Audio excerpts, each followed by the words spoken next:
The Arena Football League begins its final month of regular season play today, and NBC Sports has a pivotal Central Division matchup for you.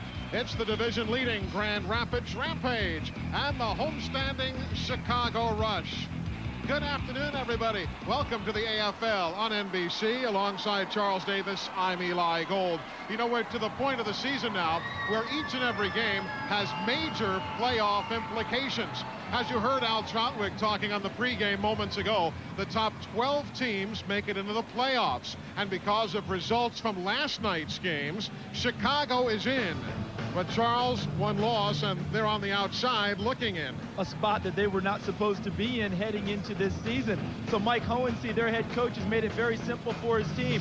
Win the last 4 games, and we don't have anything to worry about. But in order to do that, they must eliminate some of the mistakes that have plagued them. Just last week against Dallas in an overtime loss, 3 fumbles, 12 penalties. That must be corrected for them to have a chance to win today.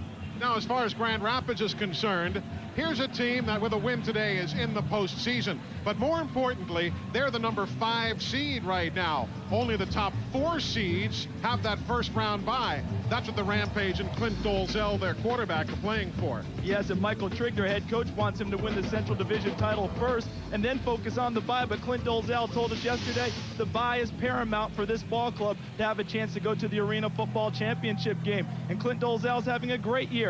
69 touchdown passes. One more today will give him 70. He'll be the first quarterback in Arena football history to have 70 or more touchdown passes in 5 seasons.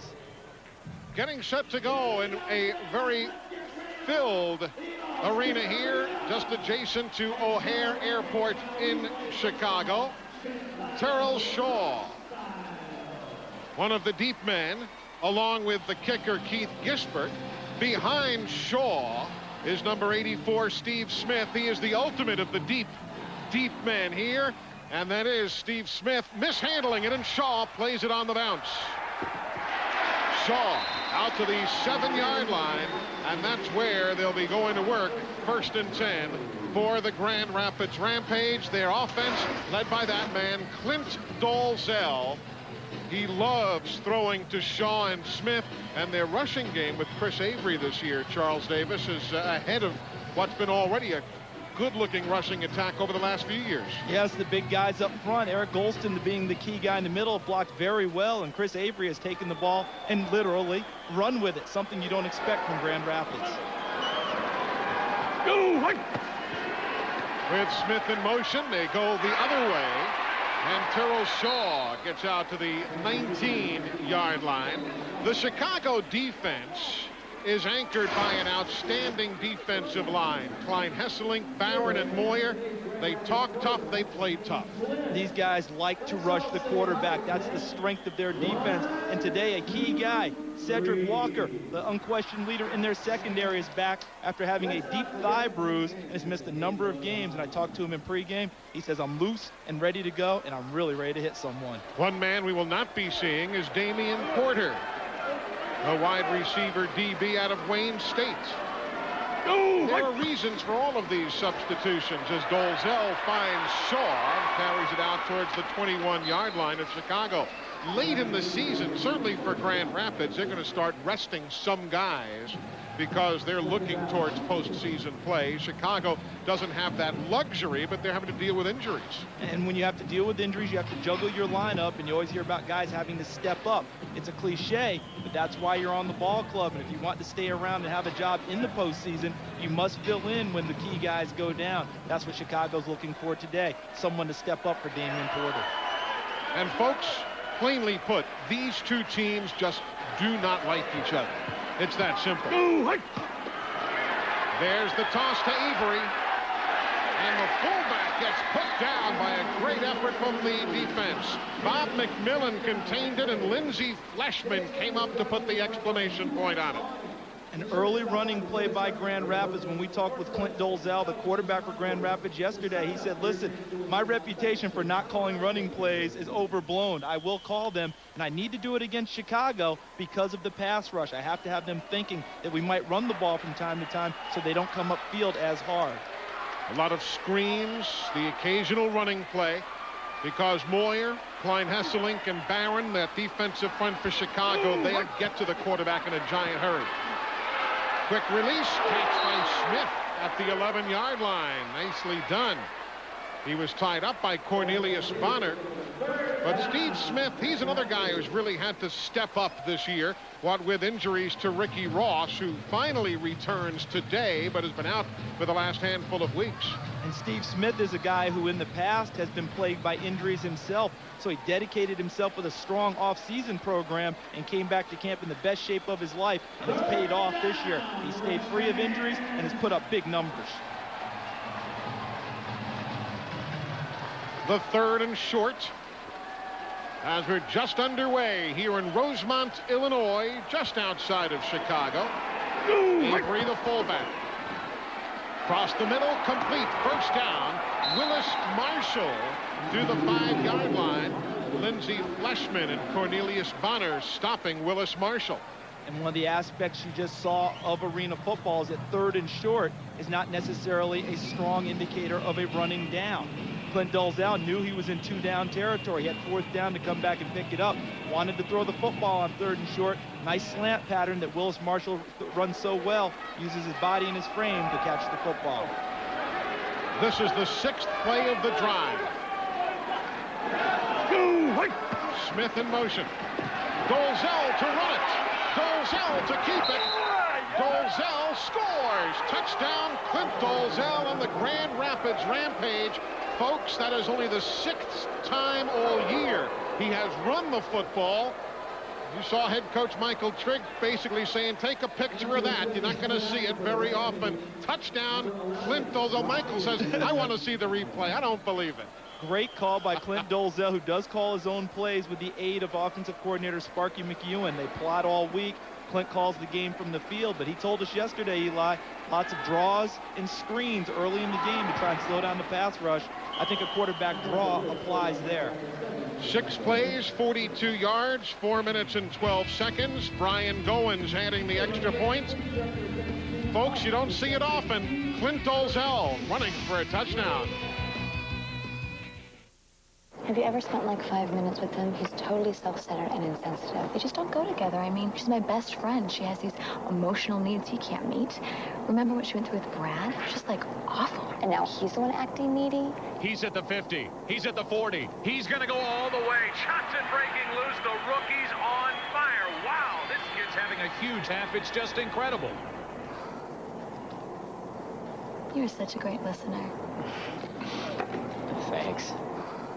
It's Taco Bell's Cheesy Gordita Crunch. It's cheesy, it's crunchy, it's chewy. It's got a taste to satisfy all your cravings. Sympathy pains. To get the Cheesy Gordita Crunch, think outside the bun.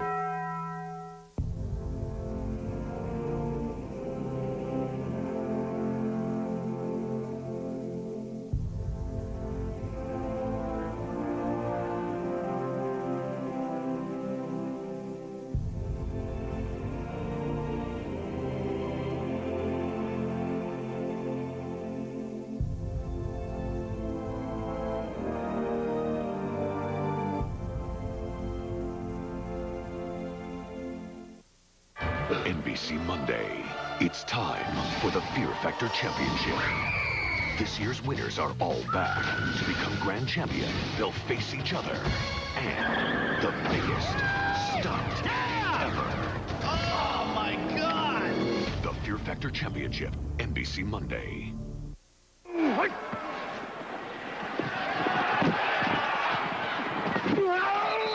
Yeah! Baby! Run that razor to it! Run that razor to it! Don't matter! How rare was that, folks? That gave Clint Dolezal a single positive rushing yard for the year. He has now got 1 positive rushing yard for the season with that 5-yard run. Antonio Chapman deep, but he'll not have a chance to return the kick from Brian Goins. It goes through the slack net and out of bounds. It is a touchback. Brian Goins, boy, has he ever picked things up since early in the season. When we talked with Grand Rapids earlier this year, right before the Tampa game, they were worried about Brian Goins' ability to make an extra point. But since that time, as you mentioned, he's really elevated, plus has 3 game-winning kicks on the season. It's an outstanding offense led by Billy Dickin, but when they played Grand Rapids 4 weeks ago, Dickin was intercepted 4 times. And the offensive front imposing, but not as good as their defensive front. Going long to Chapman. Flag on the play as he was bumped on the run. Mark Ricks, the defensive specialist, having come over from Arizona, guilty. Pass interference, defense, number 14. 10-yard penalty, previous spot. Automatic, first down. I think he was in good shape. See, he gets out of his back pedal. He's in the inside, reading, but right there's the bump. Ball's in the air, has to be flagged. He knocked Antonio Chapman. See as he knocks him off of the route? If they just joust there and then Chapman's not knocked off of the route at all, they probably let that go. But once he pushed him aside, they had to throw the flag on Ricks. And remember, it's not a spot foul, just a 10-yard penalty from the line of scrimmage. Bob McMillan is the fullback. Dickin finds Chapman out to the 20-yard line. The Grand Rapids defense is undergoing a few changes here of late. Not up front. Corey Mayfield, Golston, and Manuel, they're somewhat regulars. But Cecil Doggett dealing with injury. Mark Ricks having come over from the Arizona Rattlers. Lamar Grant in the mix all of a sudden. Yes, because they're worried about Cecil Doggett's hamstring. Now, Mark Ricks is a great pickup for them. His first game as a Grand Rapids Rampage player, 2 interceptions in the win against Chicago.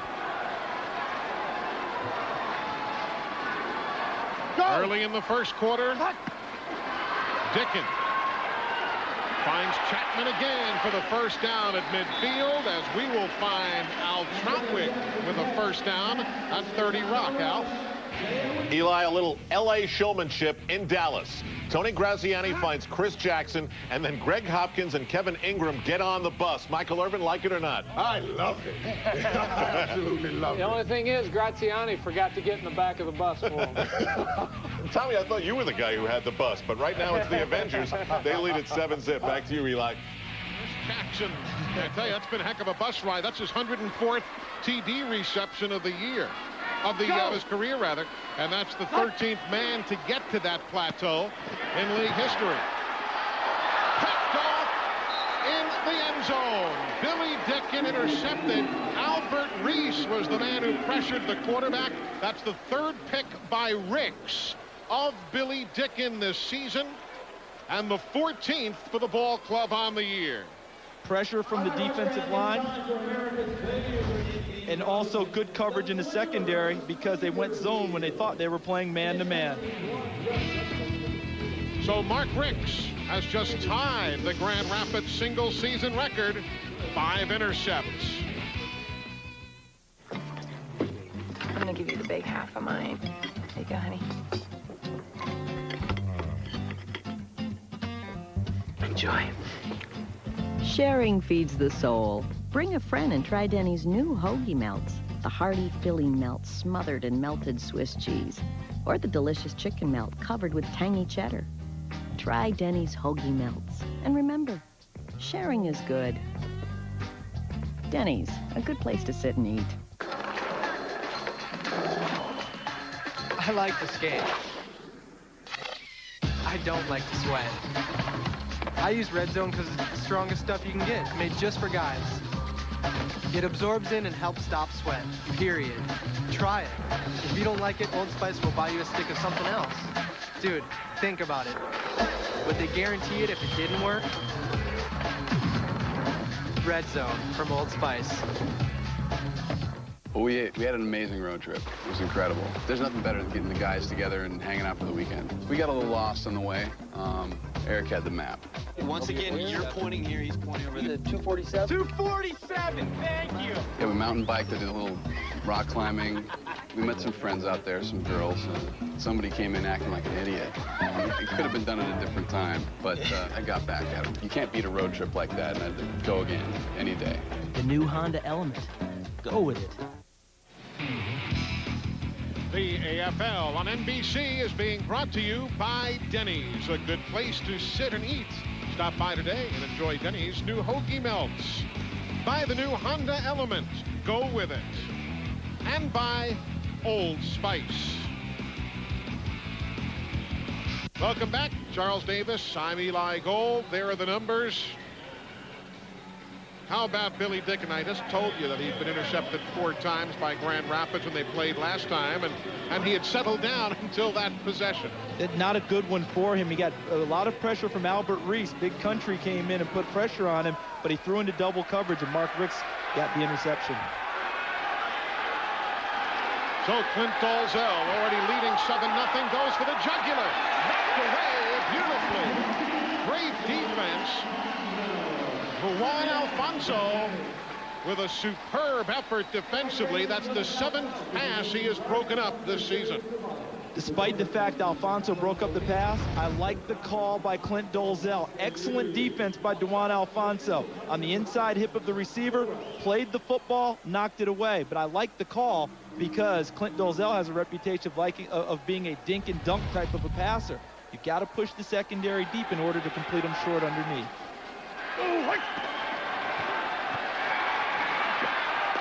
Takes what they give him, but can't be held on to by Steve Smith, Mr. Showtime, as they call him.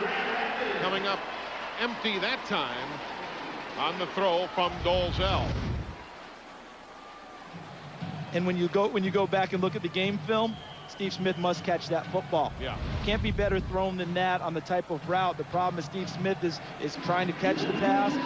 Also has to know where the wall is, has to have a foot down. It's a lot that goes through your head, but it's a pass that he would tell you himself he should have caught. Head coach Michael Trigg of the Grand Rapids Rampage. Dalzell bobbles the snap, gets it back, throws a completion. Willis Marshall out to the 17-yard line and a first down.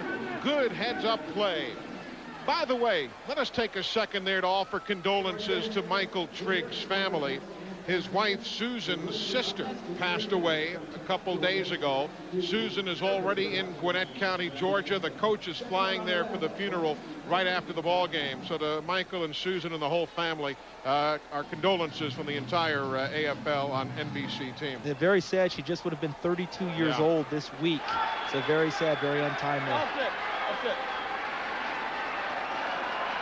So Dalzell now, after that nice bit of concentration, hands it off, and it's fumbled, and Chicago picks it up.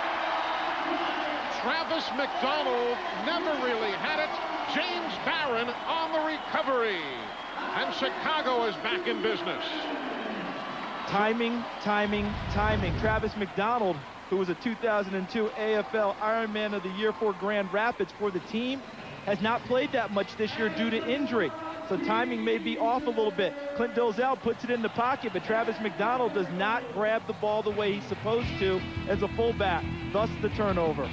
So Ricks intercepts Dickin, and the Rampage give it right back with a fumble. All who threaten it. Navy, accelerate your life. Call 1-800-USA-NAVY.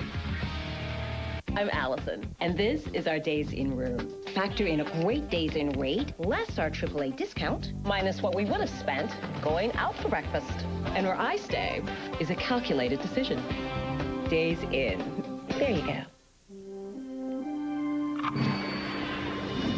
People everywhere are discovering a new way to protect their homes and families, all thanks to a new security system called SafeWatch EZ, only from ADT. Now you can arm your system with just the turn of a key. And with no codes to enter, SafeWatch EZ virtually eliminates accidentally setting off your alarm. Get SafeWatch EZ for as little as $99. Call 1-800-ADT-ASAP. ADT. Always there. Your favorites are back for one last shot to make it to the finals. The America's Most Talented Kid Wildcard Show continues. NBC tonight, 7/6 Central. One turnover each way, and Grand Rapids leads Chicago 7-0. Wow. The Rush has to hang on to the football. Look at that. 5 of those have been against Grand Rapids. And Ayat did his both in one ball game against San Jose. The pump, the throw, the completion, down to the 4. Anthony Ladd. Anthony Ladd on the receiving end of a 12-yard pass from Billy Dicken. Nice job by Dicken. Fakes off to our left, comes back to our right to Anthony Ladd running an inside route. Excellent catch, and then notice how he got upfield immediately, Eli. Got upfield and gained an additional 5 yards. Not a lot of juking and moving, just got up north and south. McGurty is the fullback. Go! Quick screen. Chapman fights his way to the goal line. He's in, loses the football, but they signal touchdown. They signal touchdown. Chapman apparently had the ball as he crossed the plane of the goal line, and it's a touchdown for Chicago. Michael Trigg says no way. You can read his lips. He put it out there and lost it. Possession of the football, broke the plane of the goal, touchdown. Bill Lamonier just takes control, says he had it. It's a touchdown. As long as the ball is in possession when it crosses the plane, you don't have to have it when you're actually in the end zone. See Chapman diving for the end zone. Lays it out. Actually, that ball is out from this angle. Wow. Wow. And the kick is up and good. We are going to break away, then come back with another look. Michael Trigg says, I don't need another look. That ball was loose. We're back in a moment. As the market's changed, I found that it's been more important to me to get the advice of someone like the people that I deal with at Schwab. The private client consultant, she listens, she calls and says, how are you feeling about this? Before Charles Schwab advises me to make an investment, they ask me what I would like. They're there with sound investment advice when I need it. Schwab Private Client, a different kind of relationship. For objective advice based on your needs, call 1-800-4-SCHWAB. Okay, let's do it. First up, surveillance cams. Laser grid next. Now, the tough one. The floor is heat sensitive. Re-engineered degree for men. An extra kick of protection. Every time you need it. This is too easy. Oh, one more thing. Attack dogs. New degree for men. Kicks in the clutch. Tonight, Law & Order Criminal Intent is all new. Ripped from the headlines, he steals from the dead. And when he runs out of them, he kills more. It's intoxicating. All new Law & Order Criminal Intent. In fact, every Sunday, back-to-back 2 episodes of Law & Order Criminal Intent. NBC Tonight. I wonder if Antonio Chapman knew he didn't have possession when he crossed the goal line. The videotape is not lying. All he knows is that he got points for it. The ball's starting to come out right there. Now watch. At the end, the ball flies across the goal line, leading me to believe that he did not have control and did not possess it going across the goal line. See, watch the ball. Already starting to work its way free. Already starting to come out of his hands. Ball's out. Yeah. There's the goal line. No, it was not a touchdown. Gotta love the power of videotape. Unfortunately, the officials have to make the call and bang plays on the field. Very difficult. But it stands up on the scoreboard as Keith Gisbert gets set to kick it away to Ricky Ross, back off the injured reserve after that high ankle sprain that he suffered against Georgia. Here's Ross. And Ricky brings it out to the 18-yard line. It will be a 24-yard return in total. Good to see Ricky Ross back. Man, was he ever hurt in that Georgia game. You and I had that telecast, and you know, the man, there were tears coming out of his eyes, that high ankle injury. And he was playing at such a high level when he got hurt. Was leading the AFL in kickoff return yardage average. You know, also playing well on defense and offense. Plus, he missed last year 8 ball games because of a hip injury. He just couldn't face having to sit out again. Here's Golzell. Finds Terrell Shaw, who gets to the 20-yard line. The Ricky Ross injury happened, as we say, against the Georgia force. There's Ross, number 1 in white. Yeah, blocking on the play is all good receivers have to do. Unfortunately, he got rolled up by another defensive lineman from Georgia. And you see the pain is evident as they carried him off, put the air cast on him. But it's something you hate to see as a fan and as a player. Well, it's good to see Ricky Ross back in the lineup. Has a lot of bounce about him, too. He's ready to go today. On the crossing pattern, Willis Marshall does a great job hanging on to the football as Cedric Walker hit him. That's what they've missed from Cedric Walker with him being out of the lineup with the thigh bruise. And you could tell he pattern read that play. Saw the crossing route, broke on it, and got there really just about a half a count too late in order to break up the pass.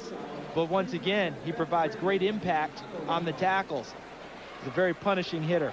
But that Willis Marshall right there, that guy's had championships everywhere he's been. Clint looks, overthrows, and intercepted.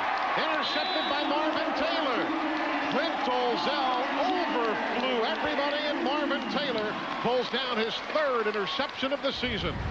I'm wondering if this ball was tipped. I'm looking at Nope. He just let it go way too high. Ball just flew off of Clint Dolzell's hands, and that's just not a normal Clint Dolzell pass. This came out of his hand wrong, and the interception goes to Marvin Taylor, and Chicago's in business. They've had trouble with turnovers all year, but right now, they're getting on the plus side today against Grand Rapids. Right, they've already seen the turnovers go in their direction. Travis McDonald fumbled earlier, and it was covered by Barron. Dickens on the toss.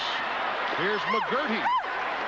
And Jamie McGurty, with a block from Tony Bowick, finds the corner out to the 10-yard line. Interesting call deep in your own territory. I like the call, though, by Mike Hohensee, because he needs to mix it up, because Grand Rapids also likes to apply heat on a passer. So you have to let them know that you will run the football, and Jamie McGurty did a great job of cutting, caused Ricky Ross to overrun the play, and you see how they've improved their run game in just one season. That really is a remarkable turnaround as we near the end of the opening quarter. That's already a team record in rushing for Chicago. And Dickens goes to the center screen. McGurty, the fullback screen, and he gets it out to the 25-yard line. That's the 5th time they have run that play to McGurty this year. That one goes for 17 yards. And that is how the first quarter ends, with some little reaching in the playbook bag for Mike Hohensee. So 1 period complete. We're tied at 7. We'll be back after these words from your local station. You are watching the AFL on NBC. Monday, the biggest events are on NBC. First, the Fear Factor Championship begins.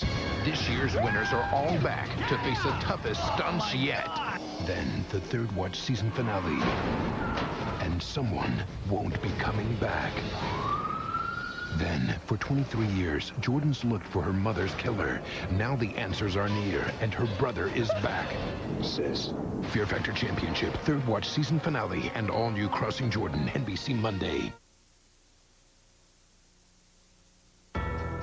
#1 driver on the PGA Tour. #1 driver on the European Tour. #1 driver on the Japan Golf Tour. #1 driver at all 4 majors. TaylorMade, winning the world over with the #1 driver on tour.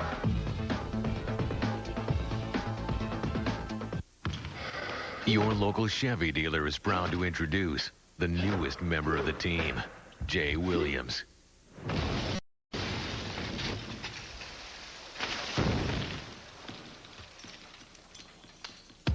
Now make your money count with 0% APR financing for 60 months on every 2003 Chevy Trailblazer. You're going to pay for that, right? I'm not kidding. You're seriously, you're going to pay for that, right? So where should I play next year? Where do you want to play next year? Because you have offers from Dallas, Toronto, Miami, and LA.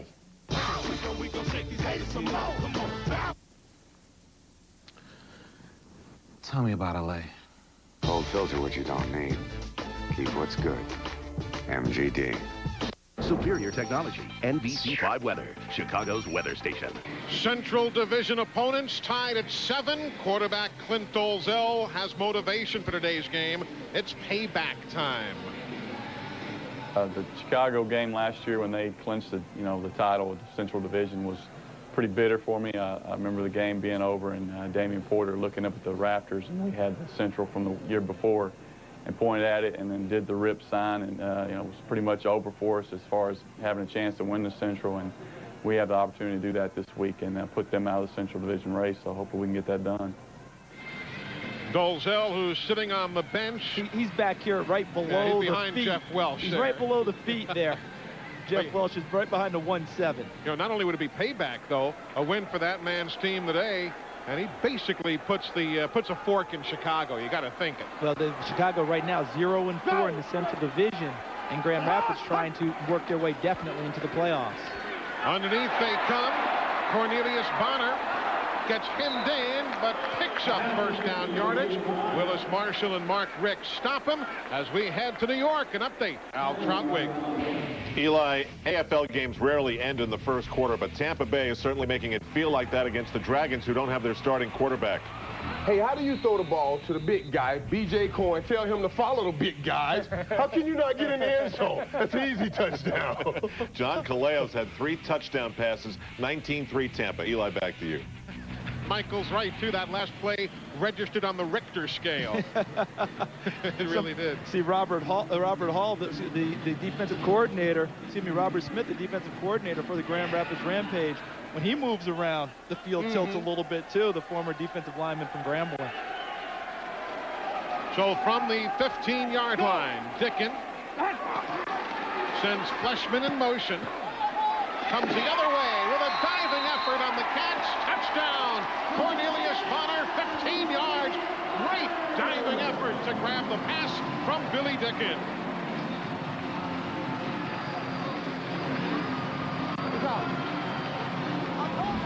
Great job by Chicago taking advantage of the turnover. The Dolezal interception by Marvin Taylor. They march right downfield and score. Great throw by Billy Dickin. Puts it in a spot where only Cornelius Bonner can catch it. And how about the courage of Bonner, catching it and absorbing the shot from the wall? Well, everybody knows Bonner has superb hands. That was the book on him at the University of Cincinnati when he played collegiately for the Bearcats. And the extra point by Keith Gisbert. Did you expect to see the turnovers, folks? We knew how big this game was going to be. Who knew how big the turnovers would be? Satisfy all your cravings with Taco Bell's Cheesy Gordita Crunch. Mmm, crunchy. Warm, pillowy flatbread. Mmm, chewy. Covered in 3 melted cheeses. Cheesy. All wrapped around a crunchy taco and topped with a zesty pepper jack sauce. Empty. To get the Cheesy Gordita Crunch, think outside the bun.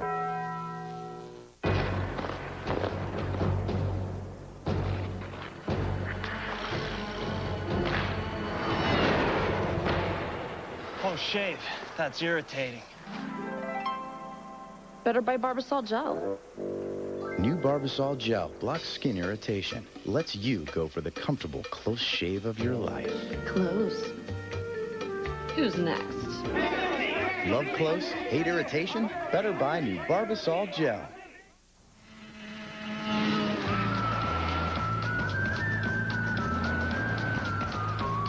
The Kia Sorento, the only SUV with a 10-year warranty. Dual front and side curtain airbags. And a standard V6. All for under $21,000. Where will it take you? Right now, get 0% financing or up to $2,000 cash back on the Kia Sorento. The AFL on NBC is being brought to you by Taco Bell. Think outside the bun. By new Barbasol gel. Love a close shave? paid irritation? Better buy new Barbasol gel.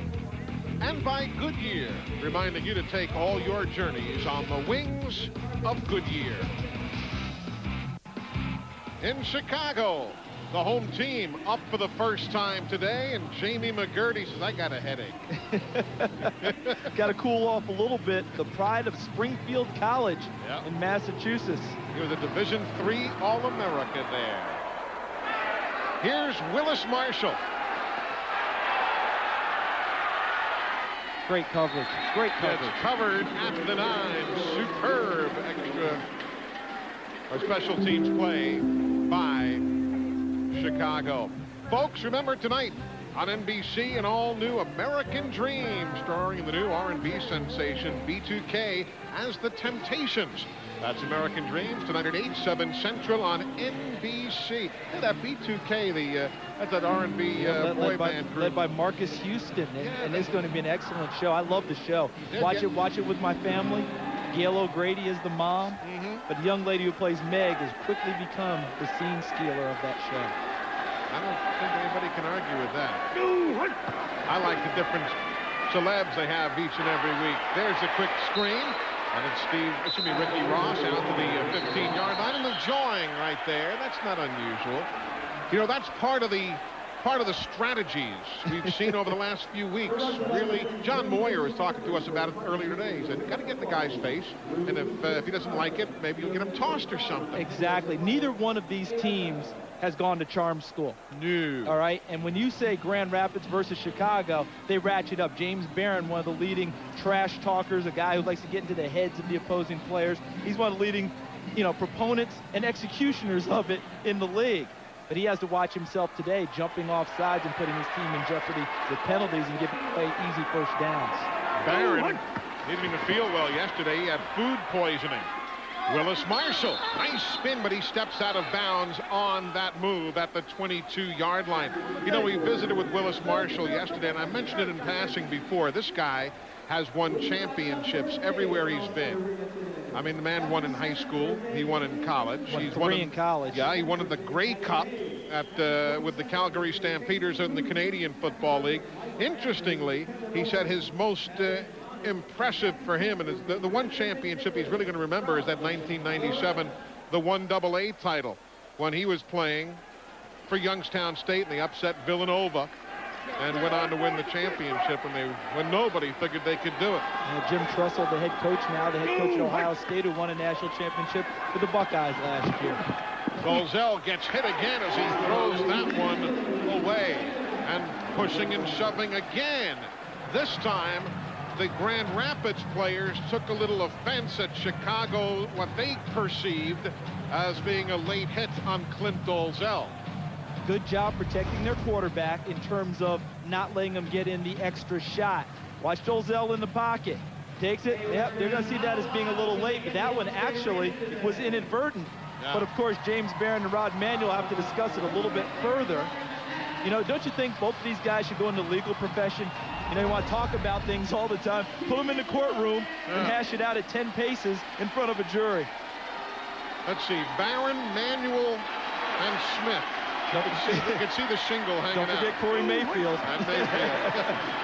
The pump, the throw, wide open! No, they'll say he did not have the football. Willis Marshall.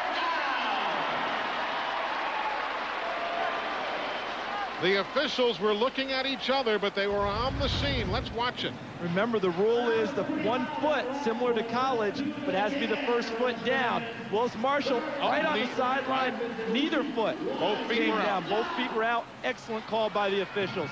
And it's too bad for Grand Rapids because it was the perfect route. They ran a little short route underneath, sucked Chicago's secondary up. Marshall got behind them. It should have been a big play, but it turned out not to be. Missed it by that much. Right, Chief. Golzell on third down, throws, and Terrell Shaw makes the grab at the 2-yard line. Great effort with Marvin Taylor all over him defending. It goes for 27 yards. Beautiful pass. And if you don't think Clint Dolezal can throw the football with the best of them, just go ahead and watch that tape. Ball was thrown on the break to Terrell Shaw, who, of course, saw the wall coming, was able to get the foot down and absorb the impact from Marvin Taylor and the wall while holding on to the football. Excellent route, tremendous throw, and Grand Rapids is in business. Shaw already this year with some 87 receptions between he and Steve Smith. They're going to be pushing 200 receptions as a tandem. Willis. Marshall does not get in. Willis Marshall. John Moyer, the first guy to corral him. Lindsey Fleshman, the second. Bob McMillan also there on the stop. And the reason that they were able to actually get him was a missed tackle by Chicago. Bob McMillan, number 44, flashed by. Watch as Marshall gets the outside. Watch McMillan, number 44. He runs by him and misses, but he does just enough to hold him up so that now the rest of the posse can catch up to him and make the play, led by number 99, John Moyer. See how he misses, but he holds him up. Marshall gains no ground in making the move. Inadvertent containment as the give to the fullback, Chris Avery, for the touchdown on the 7th play of the drive. Chris Avery storms in from 2 yards out behind the big man in the middle, Eric Golston. Chris Avery's having quite a year as a two-way player. Came into this weekend the number 2 rusher in arena football in terms of yards gained, had 155 yards, and powers his way into the end zone for his 7th touchdown of the year. Brian Goins ready to kick for a tie. 7 plays, 40 yards, 5 minutes, 47 seconds on the drive. High snap is pulled down, and Goins makes it good. Fine effort on the part of the holder, Nick Browder, the backup quarterback. By the way, they're getting production from Chris Avery, the fullback. The original fullback, Chris Ryan, starts practice again next week. Hi there. Yeah, I'd like a junior bacon cheeseburger with 2 full strips of bacon made fresh. Define fresh. Fresh ingredients. Do you mean was fresh at one time? No, I mean made fresh now. Oh, we don't do that fresh. At Wendy's, fresh means fresh. So our junior bacon cheeseburger is made right when you order it. It's the best 99 cents you can spend. Your view of fresh? It's very narrow. Really? The 99-cent super value menu at Wendy's. It's better here. And our pickup window's open till midnight or later, so you can eat great even late. Introducing new body wash from Old Spice. Put my love to the test. It has a dual action formula, so you'll get really clean, smell really great. Hey there, need help with your anatomy homework? New body wash from Old Spice.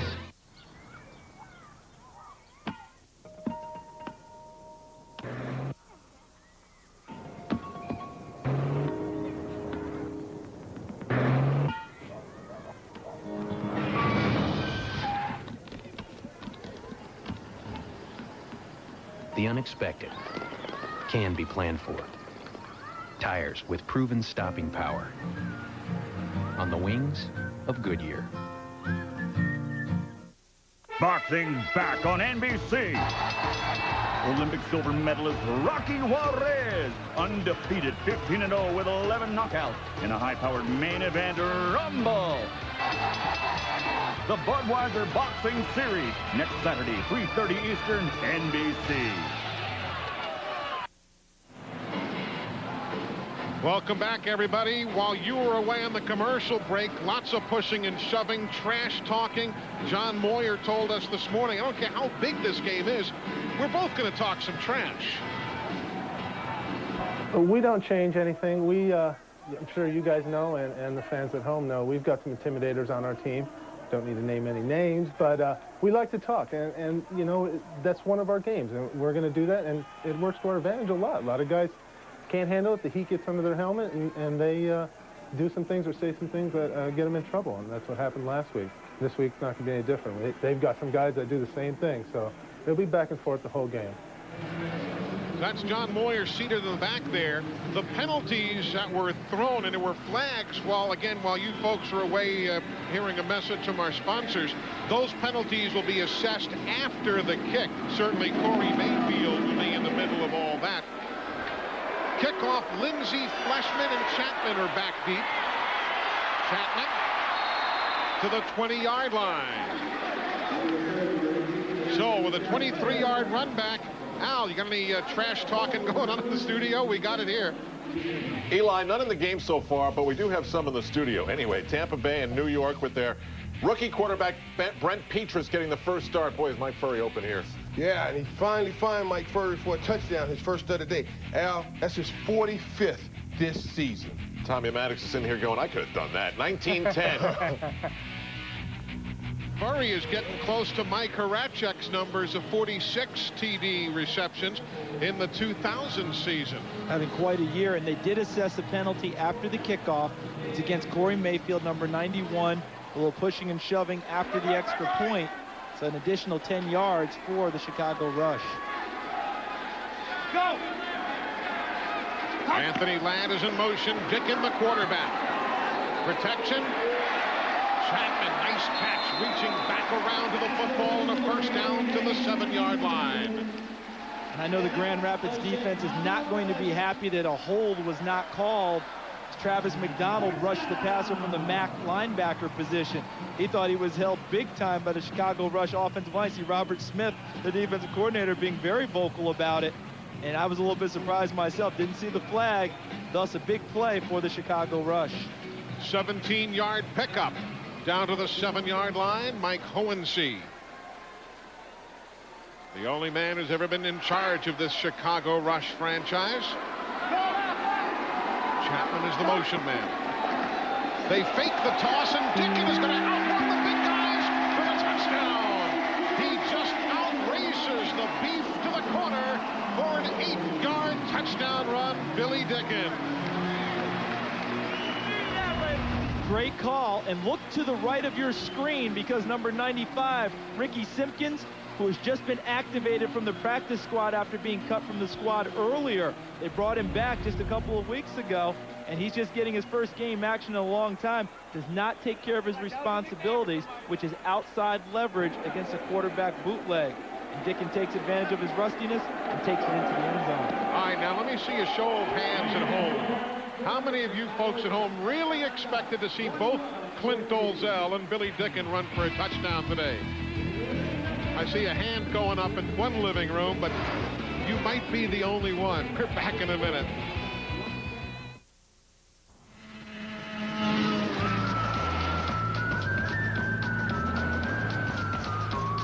The Kia Sorento, the only SUV with a 10-year warranty.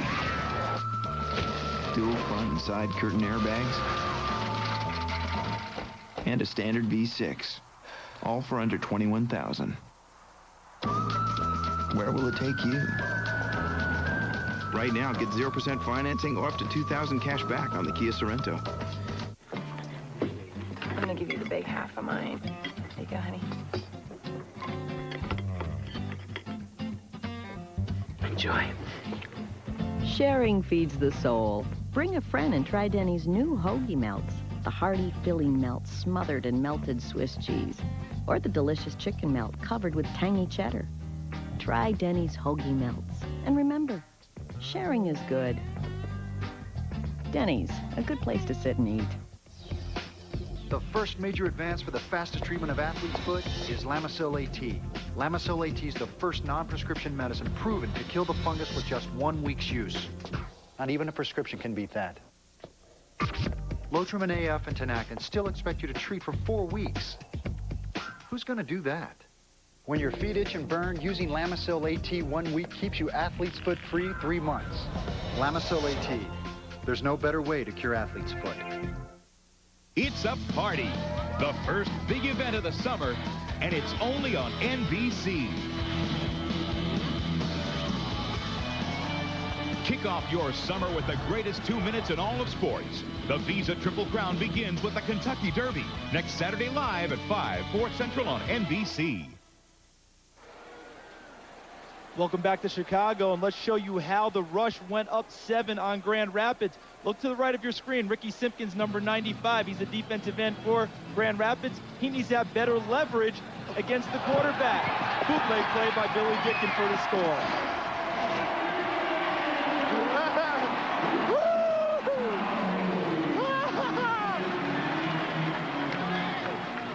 Sounds like me when I ran for my first touchdown back on East 22nd Street in Brooklyn the year 1957. That play always works. It always works.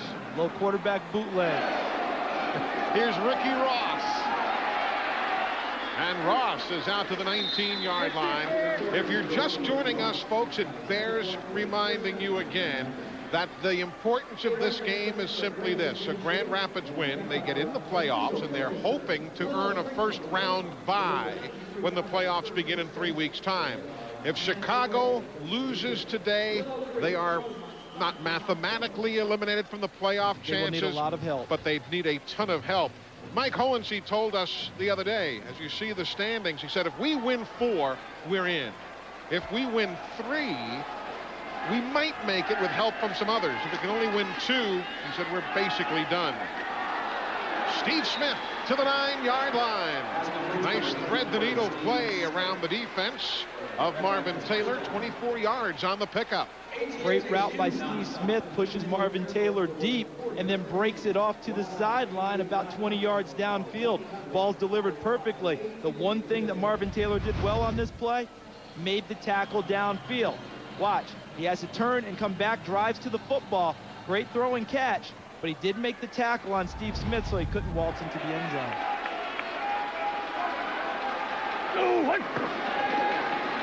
Dalzell. Ross gets to the goal line. He does not get in. He does not get in. The official signals out of bounds at the 1.5. Now they'll back it up to the 2-yard line.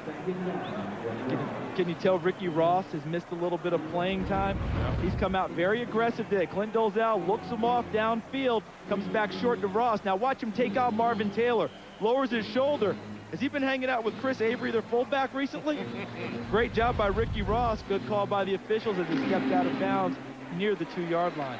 5'11", 187. Former Mizzou Tiger. Travis McDonald is the fullback being repositioned by Dalzell.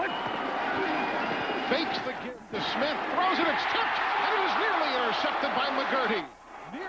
Intercepted by McGurty. My goodness, did Grand Rapids ever get away with one right there? What's the old expression? A lost opportunity is never regained. That is a huge opportunity for Chicago to shut down Grand Rapids. Great play by McGurty, but let me just say this, a good play by McGurty, because a great play would have been to catch it right there and shut him down. Excellent effort, everything but the catch, and boy, would he love to have that one back. Great job by number 33 of the Chicago Rush.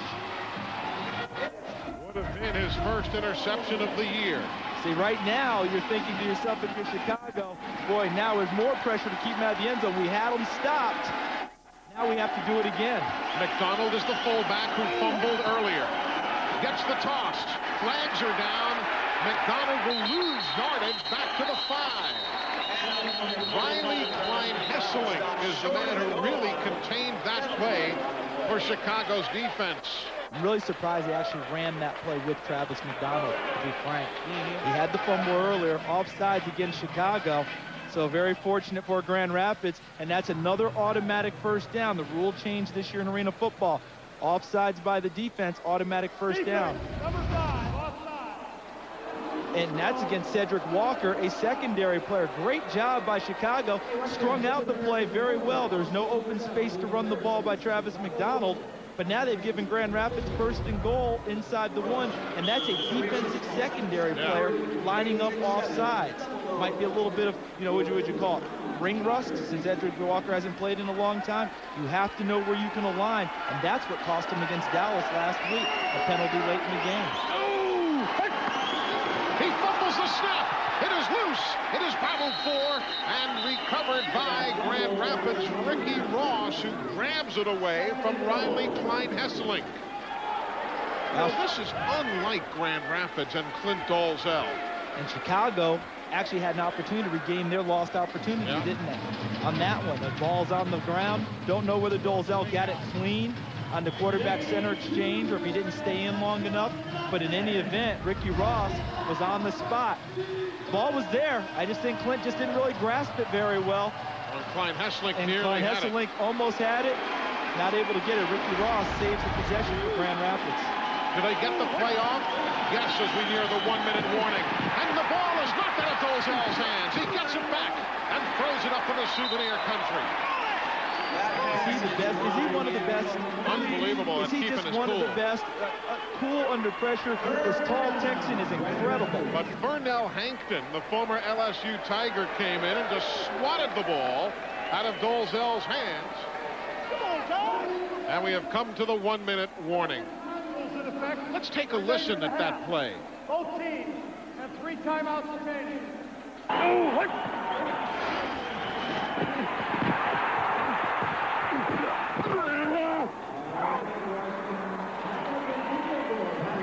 Dolezal takes the body slam. Hankton was the guy upset that he wasn't able to get the football. So now, with 56 seconds to go till halftime, we've got a dandy going. I was cooking dinner and I just fell asleep. I tried to get out, but I collapsed. I couldn't call for help. But ADT did. They saved my life. An ADT monitored fire detector not only sounds an alarm, it actually signals ADT so we can call for help. Get ADT fire protection for just $199. Call 888-ADT-FIRE today. Introducing new body wash from Old Spice. Put my love to the test. It has a dual action formula, so you'll get really clean, smell really great. Hey there, need help with your anatomy homework? New body wash from Old Spice. I'm at a real estate seminar at this delightful Days Inn hotel. Fresh paint, new carpeting, sunny breakfast nook, and a paper. All this, and you won't believe the asking price. Days Inn. There you go.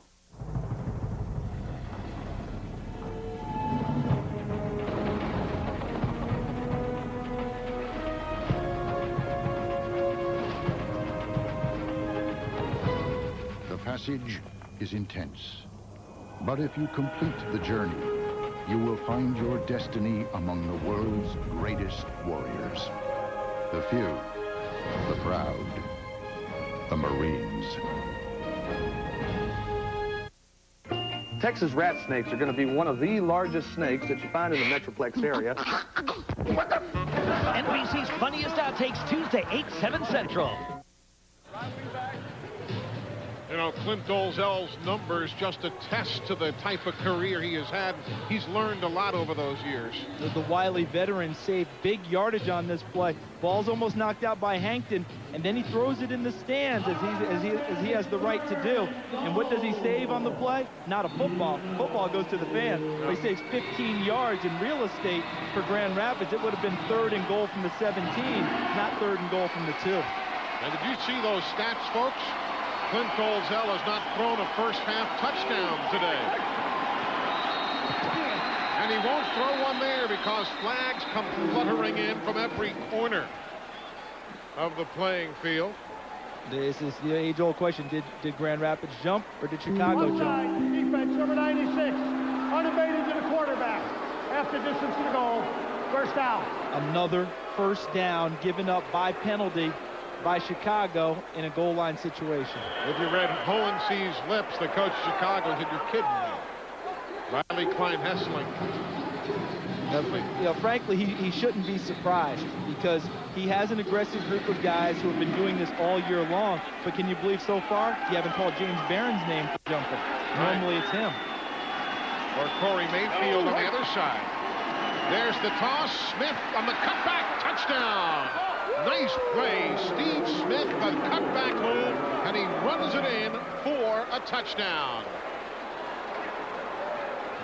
Great cut, and he also got an assist even from his quarterback. Watch Dolezal right here.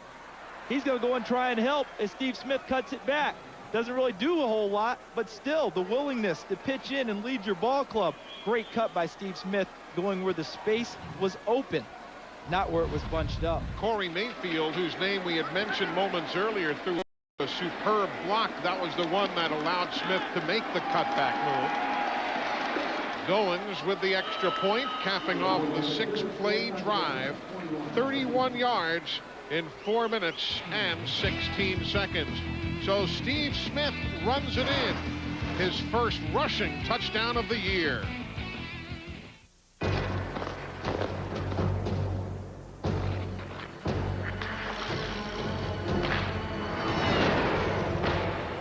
Oh, shave. That's irritating. Better buy Barbasol gel. New Barbasol gel blocks skin irritation. Lets you go for the comfortable, close shave of your life. Close. Who's next? Love close? Hate irritation? Better buy new Barbasol gel. Win $5 million on the Kentucky Derby without placing a bet. Step 1, visit KentuckyDerby.com. 2, pick the exact order of the Derby finish. 3, win $5 million. 4, buy yourself a tropical island. The Kentucky Derby $5 million payday. Pick the exact finish, win $5 million. Pre-register now at KentuckyDerby.com. Well, we have not been disappointed. The Central Division battle all tied at 21, but the mistakes are surprising me. The turnovers, the penalties, the mental mistakes. At one point, Chicago had taken advantage of the turnovers by Grand Rapids, but then they turn around and hand it back with penalties inside the 5-yard line, which kept giving Grand Rapids opportunities to score, and that's exactly what they did. Steve Smith dancing into the end zone on a short run. Ryan Goins set to kick it away to that man, Antonio Chapman, finalist for Rookie of the Year last year. And now the onside kick try. McGurty will cover the football at the 8-yard line. So the onside kick try covered by McGurty at the 8-yard line. A play that many Arena Football League teams like to do with less than a minute on the clock. Want to try and go for an onside kick to gain possession right before the half, figuring that if they don't get possession, it's very tough to score inside the 10-yard line, the red zone in Arena Football, because the field gets so compressed. They want to put the pressure a little bit on Chicago, plus use their timeouts, and also get a chance to get the ball back in any event. Michael Trigg, the first gamble of the game. Looks like Brian Goins needs some of that Barbasol gel we talked about. I thought he told us he was going to shave yesterday. So Guess not. He must have run out of time. Anthony Ladd in motion. The screen pass goes awry to the 11-yard line. Bodies came flying in and busted that play. Now, was it a lateral or was it a forward pass? The indication I'm getting is second down. Well, now the officials are going to talk about it. The officials are going to powwow at the 13-yard line and say, was that? There was no signal that I saw. Yeah, Art Lucky, the line judge, number 63. William Lamagnier, the referee, number 12. That's why we hesitated. We didn't see a signal, so you would instinctively say it was a forward pass. And Lucky was on the spot marking it, to me, as if it were a lateral with no definitive call. It is a lateral. And now a timeout is being called by Grand Rapids. You know, these two teams really struggled last week. Well, that struggling is an arbitrary term. Grand Rapids scores 81 points and loses in overtime. Chicago scores 54 and loses in overtime. This game, Arizona, with Cedric Bonner finding Bo Kelly for a touchdown early. Grand Rapids scores 81 points, the most ever in the history of this league by a losing ball club. Terrell Shaw showing off the new home uniforms for Grand Rapids. Then Dolezal in overtime tries to score in a two-point conversion and doesn't get there. And that was their third attempt at the two-point conversion due to penalties. And of course, so, you know, both the touchdowns we saw, the screen to Bo Kelly, that was the touchdown for Arizona in overtime. Then the touchdown pass to Terrell Shaw in overtime, and then Michael Trigg elected to go for 2 in the win, and they didn't get it. Go! McGurty, the fullback. Ladd, the man in motion. Dickin throws. What a catch! Anthony Ladd, touchdown! 11 yards. Billy Dickin keeping his cool. Anthony Ladd to the touchdown. Credit has to go to Ladd for a tremendous catch and for continuing to run a route after he was covered. But credit also has to go to the quarterback, Billy Dicken. As you said, Eli kept his cool, and what he did was extend the life of the play. Long enough for Ladd to make an extra move and get open, and he zipped the ball into the right spot, and Chicago is ahead. You know, it's one of these seesaw games here with the extra point up and good. The experts said it was a 2-point ball game coming in. They were right. They were exactly right. Watch Billy Dicken. Gets a great block from McGurty to the right of your screen. But notice how he used his legs, started to run. That brought up a little bit of coverage from Grand Rapids. Then he threw it right. So see how Ladd stays with the route? Gets a little push downfield against Mark Ricks, but he never gave up on the route. Made himself available for his quarterback. And Chicago is now up 7 again. 2 plays, 9 yards in just 10 seconds. And I thought Billy Dicken might start to run for another touchdown. I was about to you're about to jump out of the booth here, weren't you? But what he did was because he's run for 1 today, they have to respect his legs. And when he went back towards the line of scrimmage, that probably brought a few of the Grand Rapids guys towards him, opened up a passing lane, and he delivered. Timeout situation is 3 remaining for Grand Rapids. See, with the time, 40 seconds. Remember with the onside kick, people at home were saying, well, why onside kick there? Well, in the arena game with the 1-minute timing rules, not that much time went off the clock, despite the fact Grand Rapids gave up a touchdown.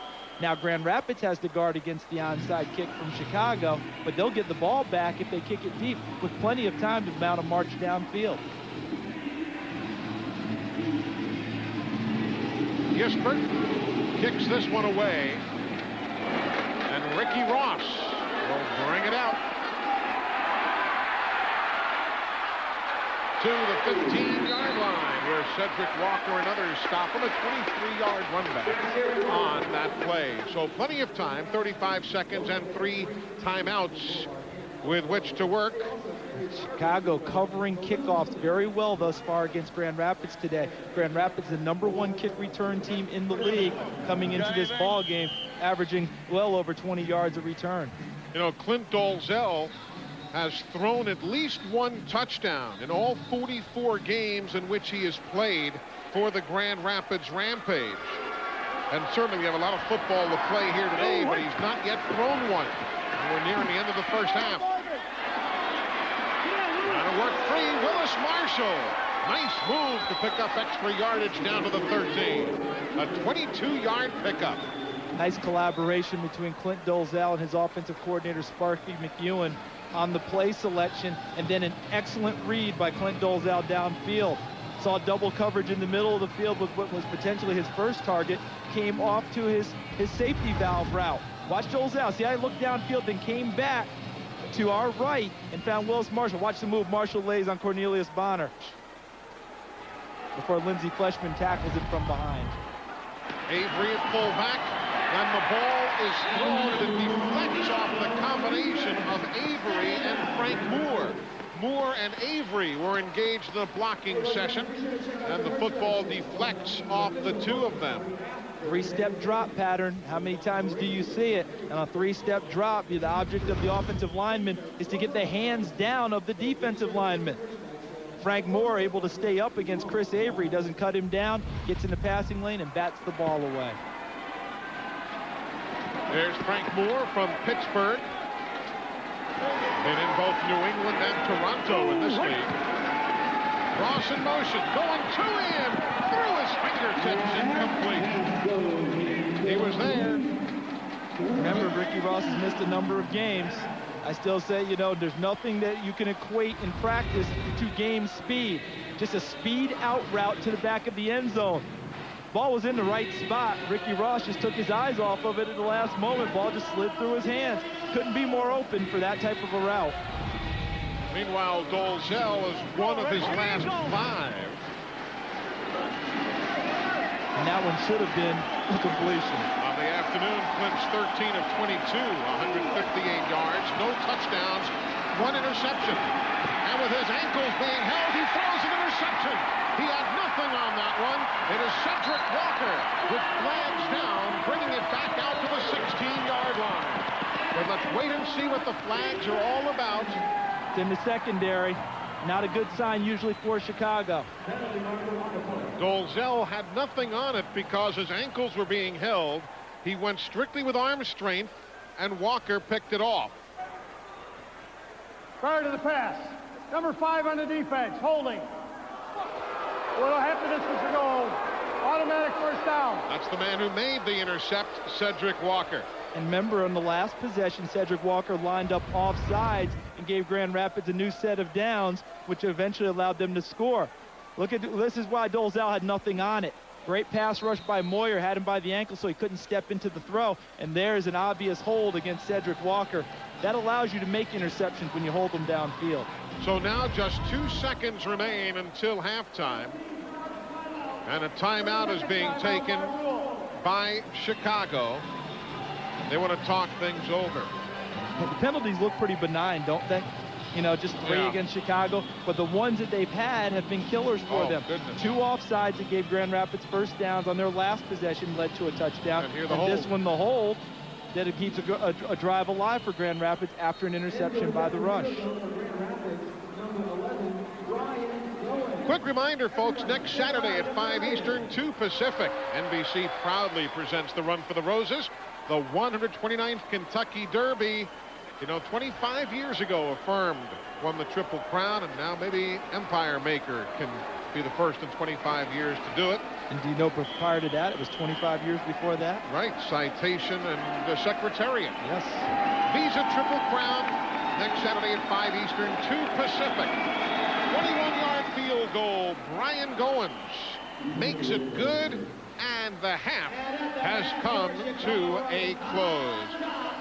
So Brian Goins adds the extra few points, and we are 1 half complete. And again, Chicago was favored by 2. They've got a 4-point bulge here at intermission. So again, the score at the half is 28-24 in favor of Chicago. Coming up at halftime, Al Troutwig, Michael Irvin, Tommy Maddox in our New York studios. We'll have more from the AFL and NBC right after these messages from your local station. NBC Tuesday. Texas rat snakes are going to be one of the largest snakes that you find in the Metroplex area. It's NBC's funniest outtakes. What an...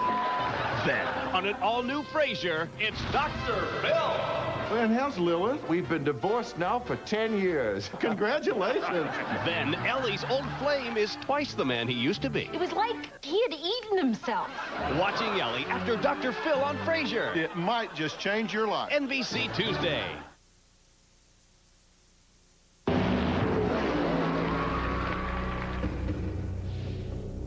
See you next week. Hey, Bill. Good job, man. Rusty, what's hurt? Hey, we're trying to get home, man.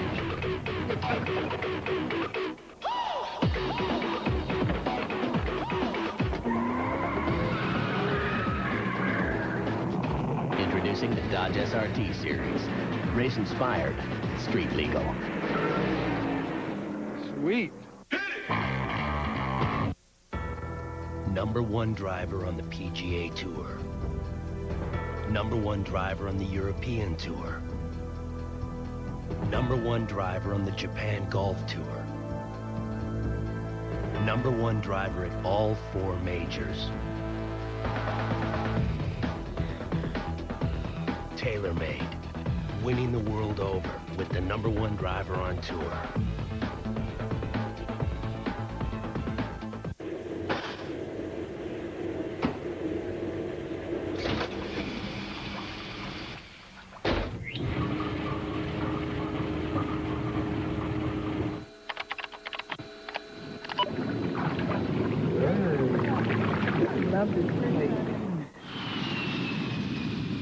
Log on now for Southwest Airlines $39 to $99 internet specials. Purchased by May 1st. Only at southwest.com.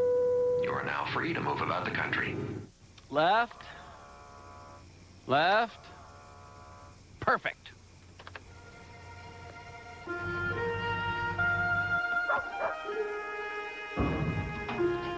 Holy Joe. The word is out. Make your money count with 0% APR financing for 60 months on every 2003 Chevy car. Think anyone will notice? Oh, yeah. They'll notice. Let's do the same thing on the sun tomorrow. Dick Johnson and Sarita Sample, weekday mornings from 5 till 7.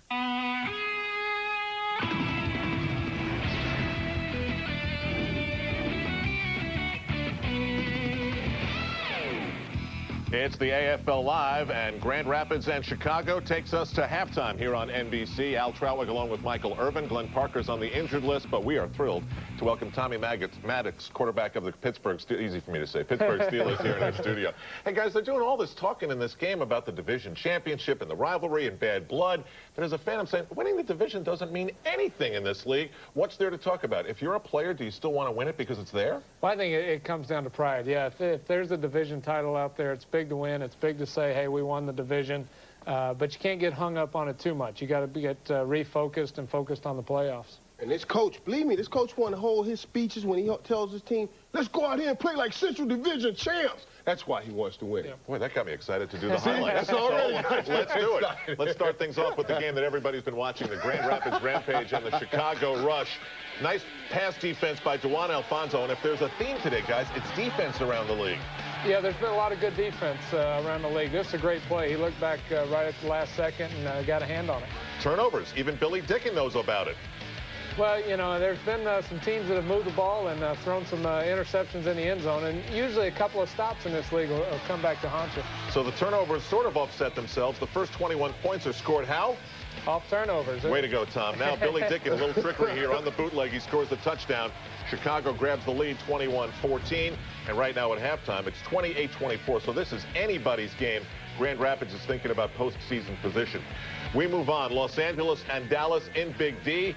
Michael Irvin's favorite team. Tony Graziani, though, how good is he? Oh, Tony Graziani, great quarterback. He has a great receiver right there, Chris Jackson. He gets on the inside, and look at this. He is telling them, get on this bus. I'm driving you to the arena ball. That's what he's saying. 10.0 for creativity. Second quarter, Jim Kubiak picked off in the end zone by Sia Burley. That hurts when that happens, but again, more great defense being played. Then it's time to get on a different bus. The Samoan semi, Matthias Pavao. How'd you like to hand off to him, Tommy? Well, you don't have to worry about throwing a pick in the end zone now. You just hand off to him and let him rumble in. He's actually just 1 pound more than Glenn Parker. Oh, wow. And 2 pounds more didn't bust the bus down in town. 21-17, Los Angeles and Dallas. Two teams thinking about the postseason and what position they will have. Finally, New York starts 0-6, recently 5-1. Their quarterback Aaron Garcia injured in a car crash with DWI charges pending. That's not good because Brent Petras had never started an AFL game. Early on, it was tough to watch for the Dragons. Well, it was.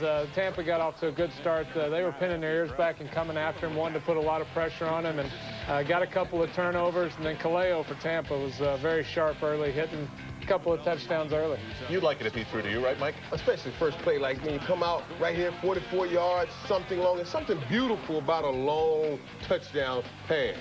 Something beautiful about an even shorter touchdown pass. Tampa. Freddie Solomon's having a great day also. Up 12-3 there, and then finally, Mike Furry's a great target. He's 2 touchdowns away now from setting the AFL season record. That's number 45. He was wide open. I don't care who you are. Sooner or later, you'll find Mike Furry open in the end zone. 32-17. Wild news from Philadelphia at the Vet. The reborn Phillies, thanks to hard cash, put Kevin Millwood on the mound. Marquise Grissom flies out to right field, and that completes the first Philly no-hitter since Tommy Green in 1991. Millwood, the former Atlanta Braves starter, walked 3, struck out 10. San Francisco suffers only their 6th loss, and that is quite an offense to shut down. But we love watching no-hitters because they're no-hitters. Oh, there's something special about it. Michael? Yeah, anytime you get, this will make sports so great. Because things like that only happen every once in a while, and we all will sit here, we'll remember we were here when we watched that no-hitter. Do I have to remember that? Yeah, man, you're going to remember spending some time with the boys. Spending time with the boys. NFL draft. Let's talk about quarterbacks because they're always the center of attention, just like you were when you were drafted. What's a better situation to be in? Is it better to be Chris Sims and be a 3rd rounder where not much is expected in the beginning, or is it better to be Carson Palmer and the #1 pick? I know about the money. That makes that I was about to say, easy. you're never going to say it's a bad deal to be the first player taken in the NFL draft. I mean, obviously, he's set for life money-wise, but you know, there's going to be a lot of that's expected out of him early because he's that first-round pick. And, you know, they can sit there and talk about how John Kitna's our quarterback and we're not going to expect things out of him, but sooner or later they're going to expect for him to go in there and make plays. They're saying all the right things right now. Marvin Lewis, the head coach, he's saying the right thing. Carson Palmer, of course, saying the right thing. I'm willing to sit, I'm willing to wait. But, son, when Cincinnati start losing, they're not waiting on you any longer. They're going to put you in there and expect him to make some plays. And, folks, we were, during that first half, having a lot of fun conversations here, and it was really interesting listening to you two guys, because no matter what the position player is, no matter what the ego is, once you get drafted behind someone else, everything changes. You were talking about how John Elway didn't like it that the Broncos drafted you. You were talking about what you would feel like if the Cowboys took a wide receiver. That is always there. That's the ego of a star player. Oh, there's no question. You don't want anybody drafted at your position. And, you know, the teams have to do it. They have to keep the best interest of the team. But as a player and as a selfish player, as we probably all are, you don't want that guy drafted at your position. So, you know, it'll be interesting to see how that plays out in Cincinnati. We were talking about Jacksonville's Mark Brunell. Byron Leftwich getting drafted yesterday. Mark Brunell's a great quarterback, but I guarantee you he's sitting home like, why did they draft that guy? What's going on here? You know, he's worried. We have a list of first-round quarterbacks. This is the 2003 NFL draft. Here you go. Carson Palmer, Byron Leftwich, Kyle Bowler, who can supposedly throw the ball 60 yards through the uprights on his knees, Rex Grossman, and Dave Ragone. And Tommy Maddox is going to put in perspective why, even though I'm fascinated that Kyle Bowler can do that it doesn't matter. Why doesn't it matter, Tom? Well, unless he hits that receiver going across the middle of 20, you know, those goalposts don't move and nobody's guarding him. Hey, Michael, why was this such a defensive draft? Defensive, you know, focused early. Well, you know what? Look at the last few years. The way everybody won the Super Bowl, the teams that won the Super Bowl last year, they won the last few years. They won with defense. This is a copycat league. All right, that'll take care of us here on AFL Live. We'll get you to your second half, and we'll be with you for updates after this on NBC.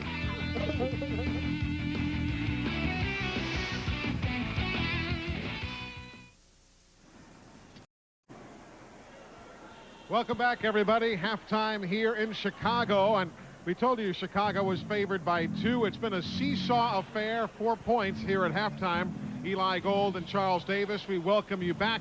All right, what would you have said about Clint Dolezal if I had told you going into the ball game we would see the first half ever in his entire Grand Rapids career in which Clint Dolezal did not throw a single touchdown pass? Oh, I wouldn't have thought that at all, Eli, because this guy has been such a consistent competitor throughout his years in arena football, but one thing he didn't do was force the issue. When he wasn't able to get passes to the receivers, went to the running game. And in the first half, Grand Rapids scored 3 touchdowns via the ground route. Clint scoring the first one, and then Chris Avery, the fullback, and Steve Smith with a great move, the third one. So basically, you just take what the offense or what the defense will give you when you're on the offensive side of the football. Checking out the halftime statistics for you. The numbers: turnovers, 2 for Grand Rapids, 1 for Chicago. Those are big, but so too that line right there.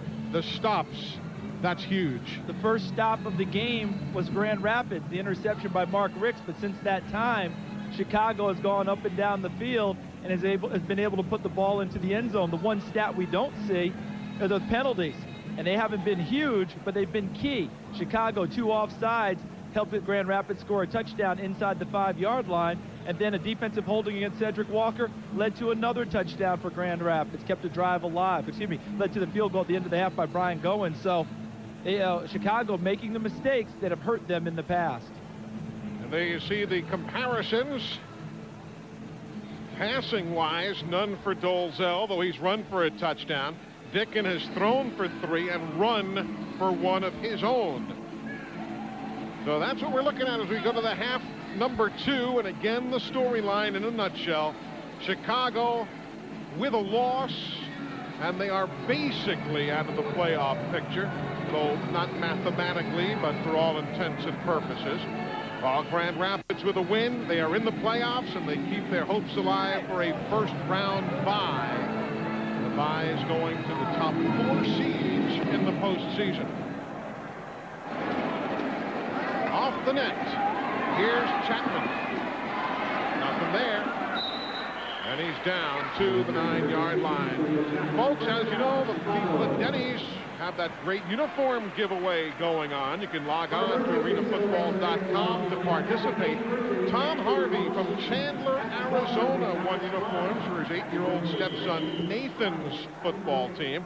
They are the Eagles of Crossroads Community School. So Tom and all the guys on the Crossroads team, congratulations. And he'll be getting those great-looking, majestic athletic jerseys, the exact same type of workmanship on the uniforms worn by the pros and your favorite collegiate team.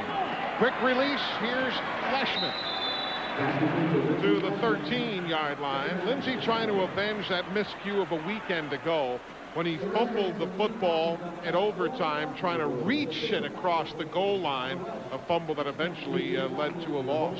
Yeah, and today, Antonio Chapman doing the same thing. They got away with it today. Earlier in the ball game, Chapman reached across the goal line. The officials determined he was in. Our replay showed that he was not, but nevertheless, 6 points for the Chicago Rush. And Lindsey Fleshman, one of the best workers on the Chicago team, according to head coach Mike Hohensee. Go!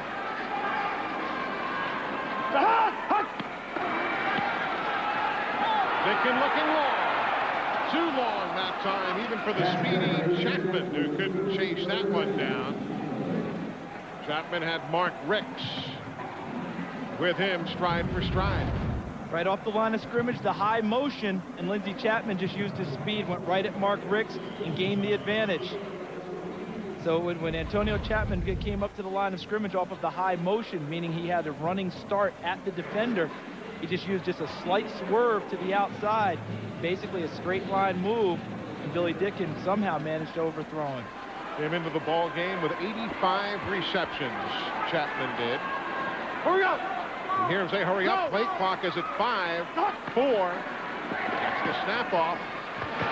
Sidearm to Fleshman. And Lindsey Fleshman steps out of bounds at the 19-yard line. That's enough for a first down for the former James Madison University star. He was the #1 receiver at JMU, Fleshman was, in his senior year. And we just saw Billy Dicken's arm resetting and firing after looking downfield. See that? No real step into it. Plenty of arm. Remember a play ago I said somehow he managed to overthrow him? That's why. He has a big-time arm. Every now and then that gun gets away from the quarterbacks. Beautiful throw on the last pass, though. Go! Good protection for Dicken. There's the throw, and nearly intercepted by Lamar Grant.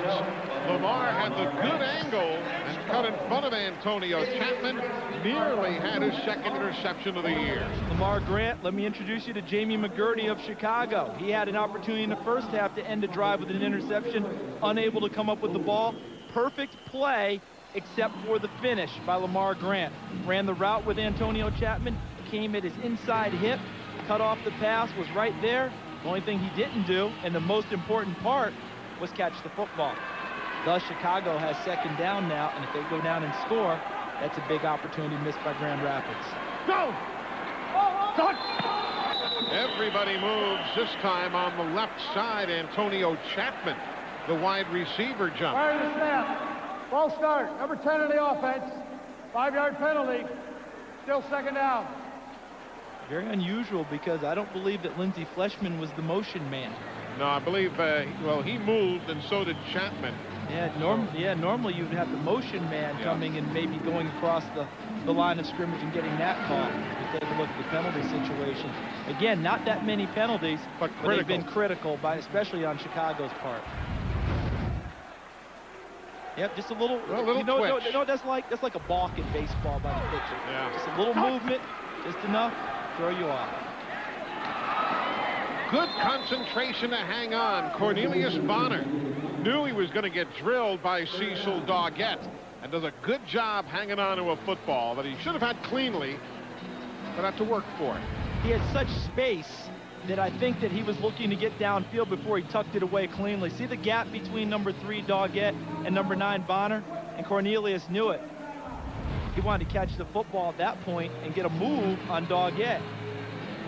And now the injury, or at least the equipment timeout. Cornelius Bonner. Doesn't Chicago's equipment manager there on the left, doesn't he look like Radar O'Reilly? Had to lay that down on him, didn't you? Yeah, he looks like he's from Ottumwa, Iowa. I mean, this has that look about him. And the reason that he's out there doing this is arena football rules with substitutions. You don't want to lose a player, so they give you a little bit of time to run out and fix the equipment so the player can stay in the game. Jeff Henderson, who is the equipment manager, one of the best in this league. But yeah, we always call him Radar. There's Endo. Does a good job. Yeah, always looks like Gary Berghoff. Yes. He's just wondering if he could get Gary Berghoff money. Go! Dickin airs it out. Chapman comes back to the 15 and picks up 5 more down to the 10-yard line. Again, Antonio Chapman coming back to the football, a 19-yard pickup. And people talk about Chicago's offensive/defensive line.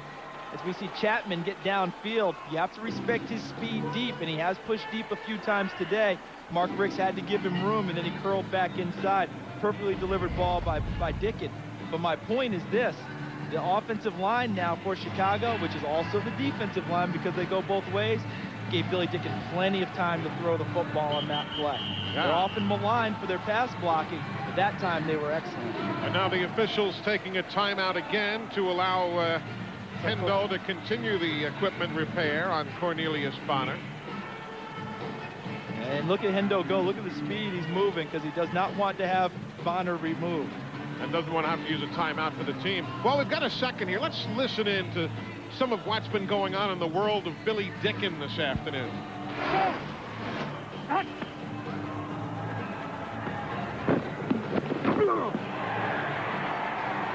Hey, that's all right, John. Hey, he's tagged by face mask. Hey, where's my mouthpiece? Billy getting roughed up by Albert Reese. Nice easy touch to McMillan. To the 5. To the 2. Bob McMillan. Lamar Grant finally trips him up. That's the 7th pass reception of the year. A 9-yard pickup to Bob McMillan. And they have thrown to the fullback. They've had success with it. Threw it to Jamie McGurty in the first half. Willis Marshall, number 4, misses the tackle. That would have put him down about 8 yards prior to where he finally went down. Lamar Grant making the stop. Billy Dickin searching for his mouthpiece. Of course, he's a little more sensitive. He's playing with a broken jaw. I guess. Bob McMillan. See that face mask? Yeah. It's a lot of face mask. No! McMillan's now the fullback. Gets the toss. Gets the drive. Gets the touchdown. Behind John Moyer's assist. And despite the protests of Cecil Doggett, touchdown, Bob McMillan. He said, where's my helmet? Dickin said, where's my mouthpiece? McMillan says, where's my hat? Talk about a guy who's a winner, has won arena football championships in Arizona and San Jose. Number 44, Bob McMillan, another rushing touchdown. Watch him move to the left. Good block by Moyer, number 99. And see how they go to the wall? The wall's in play in this league. Wall's still in play as long as his feet are not out of bounds on the sideline. So McMillan able to utilize the wall to wedge his way into the end zone. They love McMillan around here, too. He went to Illinois Benedictine, which is here in the Chicago area. Kind of a homecoming, so Fire to to the speak. snap. Ball start. 95 offense. 5-yard penalty. Still on the PAT. James Barron making the kick a little more adventurous now for Keith Gisbert. That's the first penalty on Barron today. It'll be a 23-yard extra point attempt. And Chicago, you see the scoreboard there between the uprights. Chicago's trying to stretch their lead to 11, and they do. 35-24, Chicago. And look at the blocking that Bob McMillan gets. See how they just move in tandem. The offensive line giving him space, and then he wedges his way into the end zone. And Chicago looking strong here in the second half.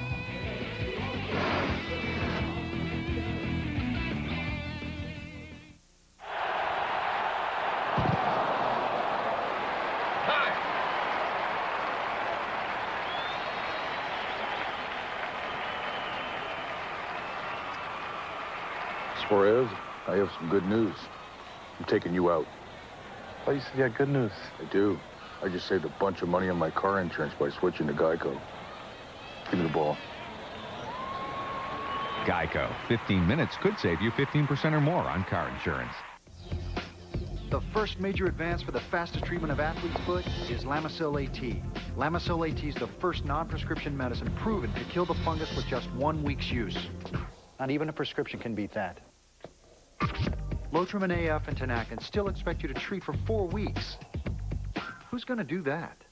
When your feet itch and burn, using Lamisil AT 1 week keeps you athlete's foot free 3 months. Lamisil AT. There's no better way to cure athlete's foot. Hey guys, meet the new guy. Hey. Hi, I'm Bob Holtkamp. Hey, help yourself to some snacks. Speaking of which, you know what would taste good about now? Yeah, a big, hot and juicy cheeseburger. With everything. I can almost taste it. Telling me, if there were a place to get a hamburger that good this late, I'd not only drive, I'd buy. Really? Wendy's classic hamburgers are made fresh, so they're always hot and juicy, so you can eat great even late. You must be the new guy. Yeah, thanks. Wendy's, it's better here. The AFL on NBC is brought to you by Wendy's Classic Hamburgers. It's better here. By Lamisil AT. There's no better way to cure athlete's foot. And by Geico Direct, the sensible alternative. Eli Gold, Charles Davis, and watch this. McMillan gets in, but you talk about a physical game. You saw Cecil Doggett trying to say that he fumbled, trying to pull the ball away. The officials said he was in the end zone already. And you're right. When these two get together, talk about, what's the phrase? Leaving it all on the field? Yeah, I guess. Either that or when these two teams get together, they just throw out the record books. And Chicago happily would do that this year, considering they're 0-4 in divisional play heading into this game. Grand Rapids trying to knock them out of divisional championship consideration today. Willis Marshall. Ooh, my. They say to stay in your lanes, you'll run into something. Wow, credit to both teams today for their kickoff coverage, because these two teams are #1 Grand Rapids, Chicago #2 in kickoff returns this year, and obviously both teams worked on it. Look at the hit right there. Wow, coming downfield and unloading. Big time shot there by number 99 for Grand Rapids, Albert Country Reese. He was a guy who early in the year was really pushing Corey Mayfield. Great job. There's a quick screen. Marshall wins his way through traffic, goes into high gear, touchdown. And Clint Dolzell has a touchdown pass. Steve Smith, a superb block to spring the 34-yard touchdown. And that play had to happen so fast because the rush was on Clint Dolzell. He doesn't even take a step back. Gets the ball out to Marshall. Look at the blocking right there. They gave Marshall the lane to cut back and go against grain and then outrun everyone to the end zone. Clint Dolzell really had no extra time to unload the football on a no-step drop. Talk about a quick pass rush by Chicago. Ryan Golins with the extra point. And for Clint Dolzell, here's a man who has become the first quarterback in league history to throw for 70 or more touchdowns in 5 different seasons. So he might have not have had a spectacular first half. It looks like he's lighting the fuse here in the second half in Chicago. Well, we went out searching for some waves. It was pretty mellow, actually. Man, chill out. We're trying to eat. The car ride out was good, except Luke kept taking his shoes off. Luke! Oh! Foul, Luke. We found this secret little surf spot. When we got there, the beach was totally empty. After a whole day of surfing, we just wanted to crash out. The new Honda Element. Go with it.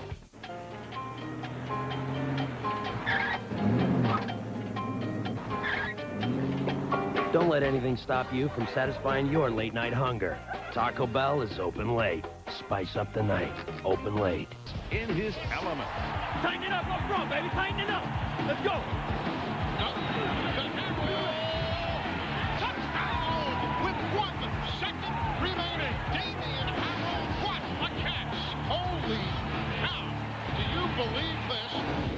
Remember to go to arenafootball.com to vote for next week's winner and automatically qualify for a chance to win your own 2003 Honda Element, which will be announced during the telecast of Arena Bowl 17. Clint Dolezal just taking it all in. His team down by 4 with plenty of football yet to play. Meanwhile, Bob McMillan, he borrowed Jamie McGurdy's ice bag. McGurdy had it on his head. Now McMillan trying to take care of See Moyer going to the locker room, get a little attention. Hopefully it's more equipment attention than it is anything else, but he's headed back to the locker room. But I'll bet you this, partner. What's that? McGurdy's not going to want the ice bag back from McMillan at this point. No, not after Bobby. Bob, no problem. You can keep that one. Yeah. I'll get another. You slobbered all over that. I'll get another one. Here's the run back by Chapman. Chapman tripped up and steps out of bounds. You know, it's going to be very interesting. We were talking about the implications when we sign on the air. Every game at this time of the year has some kind of playoff implication. And how last night, Buffalo beating Indiana 36-35 gave Chicago a little bit of breathing room. But those teams, Indiana, Chicago, they've got to meet yet this year. And see, before last night, Indiana was at number 12, and right. Chicago was now out. Chicago is at number 12, but their breathing room mitigated a little bit by the schedule down the stretch. They're at Carolina, a game they should win, then home for Arizona and Indiana. Very tough stretch down for the finish. Dickin throws it away. There are flags down. Billy gets picked by Lamar Grant after he basically stumbled over the 11-yard line. But let's wait and see what all the hankies are about. Boy, stick around this game long enough, you'll see a bunch of stuff, won't you? Yes, you will. Holding defense, number 95. Wow. He's 10-yard penalty from the previous spot. Chicago keeps the ball. Oh, boy. Wow. Automatic first down. Last defensive series for Grand Rapids, Lamar Grant dropped an interception that he should have had. Chicago went down and scored. Lamar Grant comes back and picks off this play, but they get a holding call, and it's right in the middle. Keep looking. Right there is number 95. He was holding going across the line of scrimmage, Ricky Simpkins, and that cost him an interception and a turnover. And Dickin actually was tripped up by Marcus McKenzie, his center. Nice grab. DeJuan Alfonso steps out of bounds at the 9. Now the official will walk down the sideline and give him the 7-yard line. So a 15-yard pickup by DeJuan Alfonso out of Indiana State. And we're going to see something you don't see very often in the Arena Football League. Cecil Doggett, number 3, missing a tackle. Very difficult to do in the open field, but he took a poor angle to DeJuan Alfonso, who was able to spin inside and get away from Cecil. Now, perfect fairness to Cecil, he's playing with a bad hamstring, and his time has been limited today. Michael Triggs doing a great job of using him just nursing him just right. Yeah, so Doggett's out there for defense, doesn't have to be used on the offense. Here's McGurdy. Gets back to the line of scrimmage, nothing more. McKenzie and Bowick led him, but there was nothing there. McGurdy sells real estate in Boston. Would you buy a used home from that man? If he walks up and says, I want you to buy this home, I'm signing papers. Jamie McGurdy, a great guy. We had a nice conversation with him yesterday in the parking lot. And I do have a very good friend working at Springfield College who came there after Jamie left.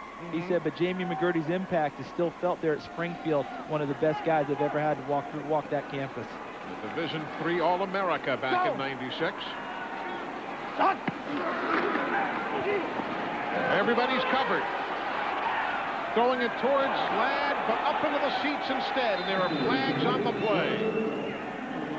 Flags on the play. Good job by Dick in getting rid of it. Let's see what the call is. Holding, 14 on the defense. Half the distance to the goal. First down. Well, Mark Ricks. And you know what's interesting? Mark Ricks and Cecil Doggett, a great tandem when they were together at Arizona. Both obviously have since been cut loose by Danny White, but everybody said that's going to be a defensive secondary of the best repute. Yeah, and you see, look in the second. Watch number 14, Ricks, holding on to Anthony Ladd. And Ladd tries to get away, and they're calling him for holding the jersey. Now the give. Big head of steam. McGurty to the goal line. He's in. Touchdown. Touchdown, Jamie McGurty.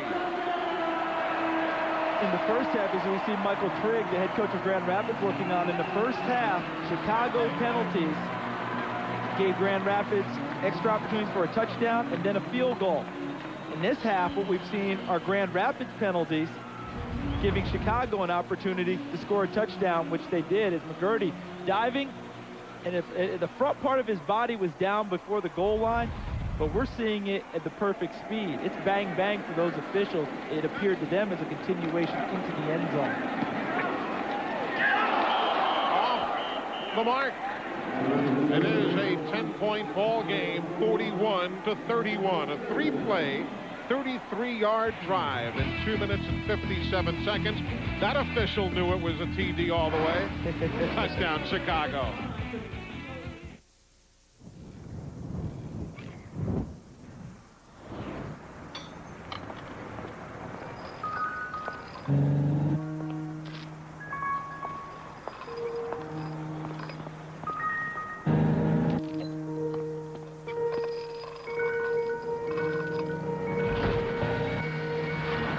Sharp steel is no match for smart rubber. Tires with run-flat technology on the wings of Goodyear. Check out new Close Shave Barbasol Gel. Close. Goodbye irritation. Who's next? Love close? Hate irritation? Better buy new Barbasol Gel. Well, we had an amazing road trip. It was incredible. There's nothing better than getting the guys together and hanging out for the weekend. We got a little lost on the way. Eric had the map. Once again, you're pointing here, he's pointing over there. 247? 247, thank you. Yeah, we mountain biked, did a little rock climbing. We met some friends out there, some girls. Somebody came in acting like an idiot. It could have been done at a different time, but I got back at him. You can't beat a road trip like that, and I'd go again any day. The new Honda Element. Go with it. Itchy feet, smelly feet, sweaty feet? Get Gold Bond Foot Spray or Gold Bond Foot Powder. Gold Bond does more. Gold Bond is medicated to help stop itch, stop odor, and keep feet cool and dry. Get more foot relief. Get Gold Bond and get on with it. Boxing back on NBC. Olympic silver medalist Rocky Juarez, undefeated 15-0 with 11 knockouts in a high-powered main event rumble. The Budweiser Boxing Series, next Saturday, 3:30 Eastern, NBC. Back in Chicago, Keith Gisbert set to kick it away for the Chicago Rush in blue. Not a good kick. It gets around Steve Smith and goes out of bounds. Worked perfectly. It worked outstandingly, and it's going to be a touchback. I don't see any flags thrown for an out-of-bounds kick. Look at the TD corner down there, teaching the young lady there how to count by keeping track of the touchdowns. That's good parenting. It really is. And they spend the afternoon here at the AFL game. By the way, John Moyer, the Chicago lineman, has been to the locker room and is now back. And you see, this was moments ago. They were putting additional padding down the front, and he's been grimacing noticeably. So it was apparently not an equipment problem, but more so of something that needed extra padding. We'll get an update for you. Shaw on the receiving end of Dolezal's pass out to the 17. Marvin Taylor stops him. There's John Moyer. Tell you, the addition of Barron with that great push he gives up the middle has really allowed Moyer to become a huge force on the corner, on the outside of that defensive line for Chicago. Not many tandems any better than that. No, the unfortunate part for Chicago right now is the Batman and Robin duo has been broken up on this series due to Moyer having the equipment being looked at. Oh, what? Plenty of time. Dolezal, Shaw can't get there. Terrell Shaw tried to get there. The word from the Chicago Rush publicity department is that it is a rib injury of sorts for John Moyer. They are not indicating anything more than that, though clearly you can see he is back on the playing field. But it is a rib injury of sorts for lineman John Moyer. He's got 6 sacks. And second and long, you know he's going to try and turn it loose to go after Dolezal here. Dolezal throws. Shaw. Nice ankle tackle by Marvin Taylor after a 12-yard pickup on the play. There's Marvin just into the piece of Shaw.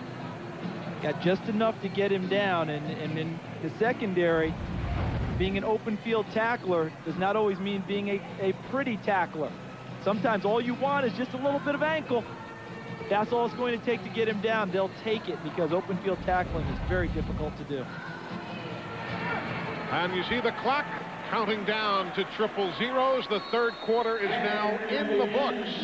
And it is a 10-point advantage for Chicago through 3 periods of play. 41-31 the score. And we will be back after these words from your local station. You are watching the AFL on NBC. NBC Tonight, 7/6 Central. It's America's Most Talented Kid. Your favorites are back for a second chance in part 2 of the Wild Card Show. Then, all new American Dreams with B2K as the Temptations. And for one family, Where did you say Jimmy was going? Vietnam? Where's that? the innocence is over. Stop! I want things like they were. Then, all new Law & Order Criminal Intent. In fact, 2 episodes back to back. It's intoxicating. Quality shows, NBC Tonight. Lots of people have a look, but only a few have the goods to back it up. Like Dodge Ram 1500 Quad Cab Hemi, featuring an available 5.7-liter Hemi Magnum with best-in-class towing capacity, 4 full-size doors, full-size bed, and more. Now with your choice of 0% APR financing for 60 months or $2,500 cash allowance. Plus Dodge's fully transferable 770 powertrain limited warranty. Dodge Ram. Bold looks, genuine goods, and now a sweet deal. #1 driver on the PGA Tour. #1 driver on the European Tour. #1 driver on the Japan Golf Tour. #1 driver at all 4 majors. TaylorMade, winning the world over with the #1 driver on tour. Coach, I think you're going to love our improvements. After working hard to improve America's cars and trucks, Chevy went to work on America's favorite pastime. Maybe we'll just stick to what we do best. Now make your money count with 0% APR for 60 months on every 2003 Chevy SUV. Or get $3,000 cash back. Keep your visor down. Good luck. Go get them. See your Chicagoland and Northwest Indiana Chevy dealer. The world of women through the eyes of men, the other half. This copyrighted telecast of the Arena Football League may not be retransmitted, rebroadcast, or reproduced without the express written permission of the AFL and NBC. Wing post, because he's playing off and just having to quick him over there. 12 yards and fire. Check your backside guy. Yeah, oh yeah. Backside guy. You know, the whole thing about that, when we get them in spread like that anyway, they're not as confident as a team, it seems like, you know. But we definitely, you know what, I tell you what, defensively, we're taking them deep in the, you know, downs. We're going to make a play sooner or later defensively. We just got to keep striking. Sparky McEwen talking with Clint Dolezal during the quarter break. And interestingly, folks, those 2 guys were alone. They were on the near side of the playing field. The team bench and everybody else was across the way talking to Michael Trake. Everybody else was up there. Clint and Sparky were down there. Not very unusual, though, in arena football because of the relationship between quarterback and offensive coordinator. They tend to be away from the rest of the group. Quick release to the big man, Rod Manuel. They go with the screen to the lineman. Corey Mayfield was the lead blocker. 7th time they've gone to Manuel this year. Yeah, he averages almost 10 yards a catch. Good call. Now, Clint told us yesterday in our meeting that they would throw some screens and some passes to their linemen and run some draws to try and keep the pass rush occupied by Chicago. And there's another example of a play that will keep them from doing it. 11 yards on the catch and run by Manuel. And he's just declared himself as the tight end in arena football. The offensive lineman is the tight end. He holds his hand up to let the defense know. High motion for Shaw. Across the middle, he had it and dropped it. Steve Smith. Not been the normal sure-handed guy today. That was the pattern they were discussing in the timeout that we heard coming back. The wing post, and Clint said go 12 yards and just throw it in there. Bang. Short, skinny post. Steve Smith is there. Watch, see, just quick slant route. Ball's right there. Should have been caught. Had his eyes occupying the defenders coming at him, as you see Marvin Taylor. Marvin says, don't look at me. You should have looked at the football. But it's okay. Anytime you look at me, that's better for us. Balzell throws that one away under heavy pressure. And it's time for us now to head back to New York. 30 Rock, Al Troutwig and the guys. Eli, earlier we showed you that the Avengers got sort of in bus mode after a celebration touchdown. Now here we go with Andy McCullough, Diallo Burks, and the Dallas Desperados celebrating in this fashion. What do you think, guys? When you open the door up with this celebration contest, expect things like this to happen. Look at Andy McCullough pulling the Sharpie out of his socks, a la T.O., signs the ball, and hands it to Diallo Burks, his teammate. I don't know. That's copycat Hey, buddy, stuff. I like it. Back to you, Eli. I'm shocked Michael likes it. Well, Mikey likes everything. Dolzell chipped away at the goal line. Nice D by Marvin Taylor. Talk about a young and there's man. a big fight going on at the 15-yard line now. Everybody jumping in on top of one another. Good job by the officials also jumping in to help break it up. No fear from those guys wearing the black and white hats. Corey Mayfield again, the first guy in, big number 91 in white. And Bill Lamonti, you see the head coach, that's Mike Hohensee out there for Chicago, trying to get his players parted and separated from the Grand Rapids folks. The main thing the coaches are worried about is losing players to ejection. And Mayfield had that personal foul hit on him earlier in the ball game. And Mike Hohensee, he's talking to his guys, get back, get back, get back. We don't want to lose anyone at this point. Some say JB, that's how he references James Barron. He was yelling, JB, get back. You know JB's going to be in the middle, but how about the play by Marvin Taylor? Oh, super. Prior to this, breaking up the pass at the goal line, what could have been a touchdown for Grand Rapids against the #1 receiver, Terrell Shaw, running a great route. Unnecessary roughness. Charge to number 91 from Grand Rapids.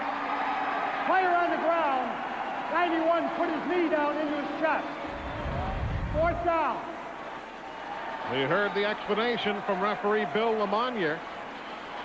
Interestingly enough to me is that he was not ejected, yeah. Because I don't know quite how you determine what's a penalty that throws him out. And that guy Michael Trigg told us this guy Corey Mayfield's been getting too many penalties in key situations for us. You think that'll be a finable offense according to what Michael Trigg told us? Well, Trigg told us that if Mayfield got a penalty on the first drive of the ball game like he has the last few weeks, he was going to fine him. He might extend this to late in the game. And now all of a sudden what would have been a 25-yard field goal attempt becomes a 34-yard attempt for Brian Goen. From this distance, 1 of 1 this year, but not this time. Football covered up by Chicago. It is a touchback. DeJuan Alfonso covers it. Well, that becomes extremely costly. Not that he would have made a 25-yarder while missing a 34, but it becomes extremely costly as Corey Mayfield draws another personal foul and certainly costs his team some points. The first major advance for the fastest treatment of athlete's foot is Lamisil AT. Lamisil AT is the first non-prescription medicine proven to kill the fungus with just 1 week's use. Not even a prescription can beat that. Lotrimin AF and Tinactin still expect you to treat for 4 weeks. Who's going to do that? When your feet itch and burn, using Lamisil AT 1 week keeps you athlete's foot free 3 months. Lamisil AT. There's no better way to cure athlete's foot. I'm Allison, and this is our Days In room. Factor in a great Days In rate, less our AAA discount, minus what we would have spent going out for breakfast. And where I stay is a calculated decision. Days In. There you go.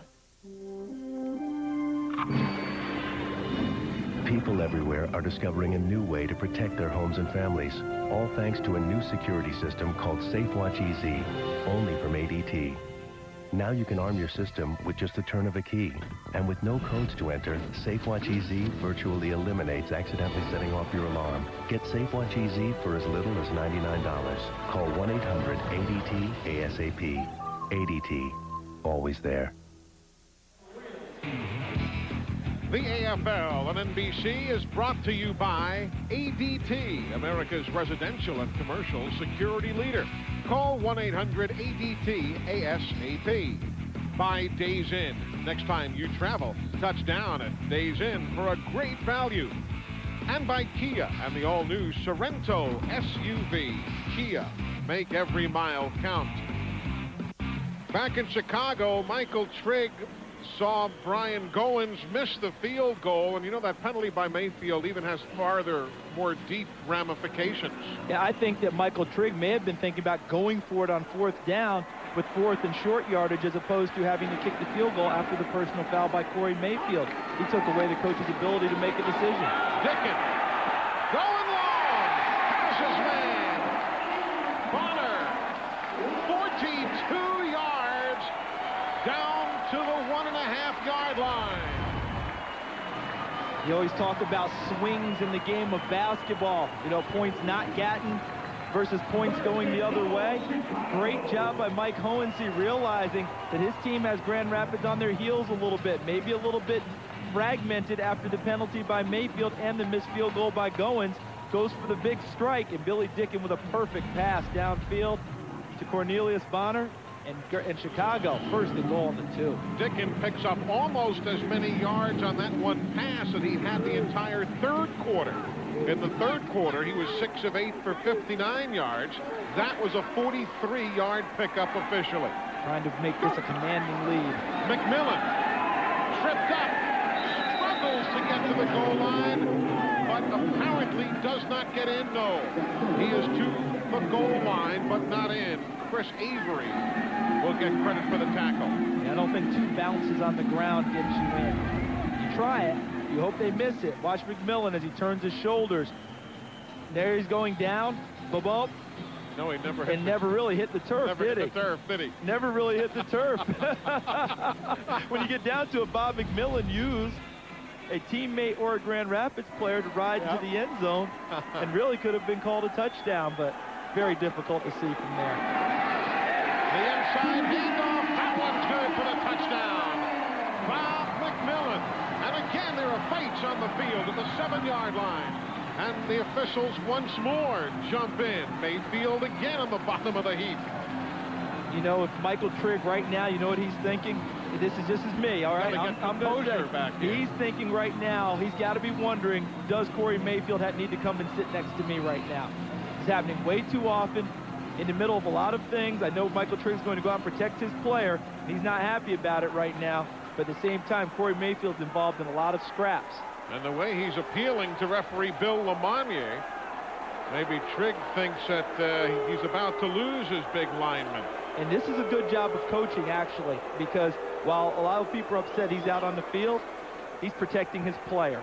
Double fouls on the play. We have number 95 in the offense, number 4 on the defense. The penalties will offset. Repeat the down. So they will actually call 95 offense Barron and 4 defense Willis Marshall. And now Mike Hohensee is right there. He's saying, what's going on here? He says, get him off, talking about Mayfield, because we saw Mayfield come up off the bottom of the pile. And the question is, when did the penalty happen? Does the touchdown count? Because we saw the signal for the touchdown and McMillan was in. I thought everything happened post-touchdown. And now that's exactly what Chicago's asking Bill Lamagna right now. Is it a touchdown or is it not? And the officials. And look at Hohenson. Yeah, Houseman out on it. See all the coaches. The BJ on the jersey, the back judge. High ball fouls. They were dead ball fouls. Play stands as a touchdown. Oh, Bill Lamagna explains it. They were dead ball fouls. The play stands as the 1-yard touchdown run for Bob McMillan. Take a look at this play. Watch Dick, and he hands off inside. Watch number 7 at the end of the play. See Mayfield? Look at that. What is that? That's Corey Mayfield losing his cool. That is not a good play. And that's what brought Barron and Moyer and the rest in. You didn't hear Mayfield's number called on the penalty, but he started the whole thing with a shot on Billy Dicken that was totally unnecessary at the end of the play. The extra point, no good. There's Corey Mayfield. He's played for the 49ers, the Bucks, the Jaguars, and in NFL Europe. But he's making a name for himself today.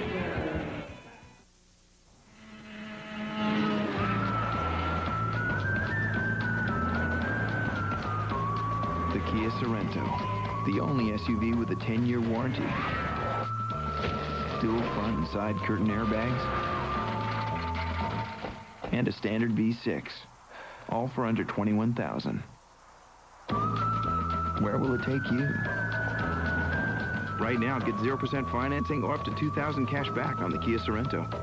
I like to skate. I don't like to sweat. I use Red Zone because it's the strongest stuff you can get, made just for guys. It absorbs in and helps stop sweat, period. Red Zone from Old Spice. I'm gonna give you the big half of mine. There you go, honey. Enjoy. Sharing feeds the soul. Bring a friend and try Denny's new hoagie melts. The hearty filling melt smothered in melted Swiss cheese. Or the delicious chicken melt covered with tangy cheddar. Try Denny's hoagie melts. And remember, sharing is good. Denny's, a good place to sit and eat. Rattle, or bend, crush, and storm to arenafootball.com. Click on Arena Store for your very own official AFL football and full-size replica helmet, too. Sport the official AFL cap your favorite players and coaches wear, and take your pick of great AFL collectibles. Officially licensed AFL stuff. If you don't get it at the arena, you can only get it at arenafootball.com. Back with you here in Chicago. There you see the numbers, the 16-point spread for the home team. And the kickoff in what's become a terribly chippy football game. Ricky Ross at the 10-yard line. You know, we take a look at two of the biggest names on the offense for Grand Rapids. Terrell Shaw, Steve Smith, trying to do what no one's done for that team since Thomas Bailey and Michael Baker in '99. Each man trying to pull down 100 receptions, kind of like the Killer Bees did in '99, but not today, Charles. Thus far, the Chicago secondary's had a great amount of success with them as we take a look at the total catches. I mean, no 0 touchdowns for both of them. Shaw takes his spot. Clint Dolzell. Under his center. Throws a one-hopper away from Ricky Ross. Eric Golston, by the way, is now wearing number 78. For those of you who are curious, there's Eric Golston. His normal 75 was ripped, and he has taken the number 78 jersey. Can we put the G-H-O-L? Yeah, I guess it doesn't really work real well. But we know who he is now. Yep. A big guy from Ohio State. 78 earlier this year was Jason Gamble. He changed to number 40, so the 78 jersey was available. I moved him there because he was playing fullback linebacker for a while this year. Ball! Fumbles the football! There are flags on the play. Flags on the play. You know, Dolzell, folks, after starting 12 of 17 passing, has now hit just 5 of his last 14. And there they fumbled the snap. Chicago puts a lot of heat on the center. Defense number 95, out of a stance, illegal formation. That's a 5-yard penalty. Still second down. James Barron trying to anticipate again. Well, we went a long time. We went to 8:34 the fourth quarter before we got James Barron jumping off sides or illegal. There's number 95 with the quick start. And that's what the officials got him for. Into the neutral zone and out of his stance before the ball was actually snapped. James likes to anticipate, guess on snap counts. But thus far today, only one of those, Eli, which is a significant downgrade from what he normally gets in the course of the ball game. Ooh, damn it! Again, you heard Dolzell as he fumbles the snap, recovers it, and throws it off the hands of Shaw. Incomplete. Twice in a row, and you heard Dolzell just upset either at himself or at Golston's snaps. Third down, Grand Rapids. I wonder if the New Jersey is constricting Eric Golston from full extension on the snaps. I can tell you what it is. It's that number 95 in blue lined up over his nose because he knows he has to get the ball back to the quarterback and get up into a pass-blocking stance very quickly because James Barron gets to the quarterback quicker than anyone in the league from the nose guard position. And I think that Barron's quickness forced that fumble. 3 fumbles by Dolzell, one that he has lost today. Ross at midfield. Gets to the 21-yard line for Chapman, and Bonner will tie him up, but there's a flag again. And there's going to be a personal foul roughing the quarterback. And this time James Barron apparently got around Golston, but couldn't lay off the QB. Unnecessary roughness. Number 95 on the defense. That'll be tacked on to the end of the run. And this is what Chicago can't do. They're giving back what Grand Rapids has given them in the course of the second half.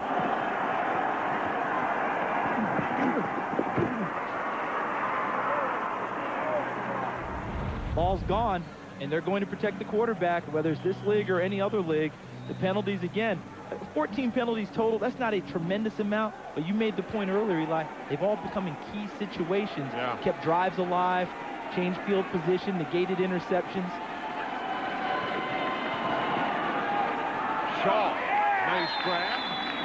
On the 8-yard line, Bonner ties him up.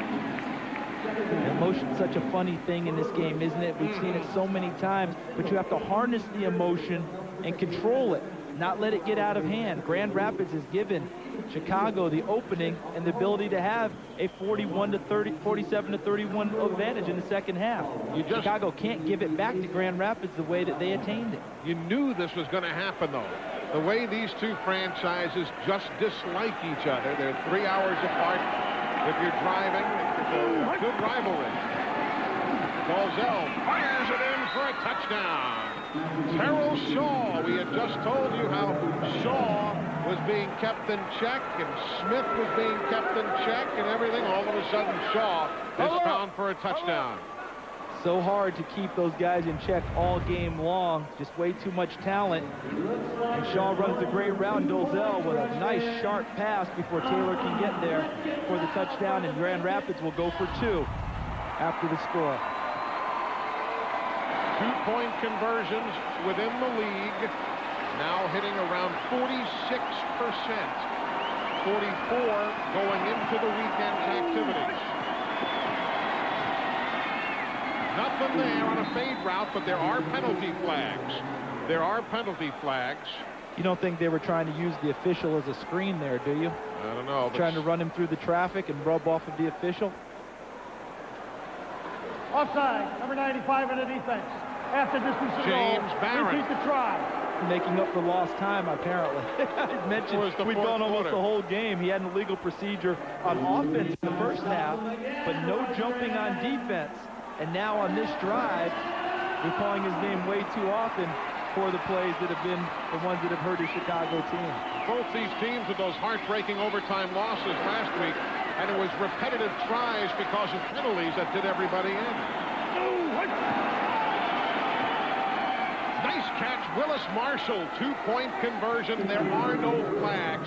Put it up on the board for Grand Rapids. And look at the score, 47-39. We've got ourselves a tight one going here. So Dolzell Nice touch.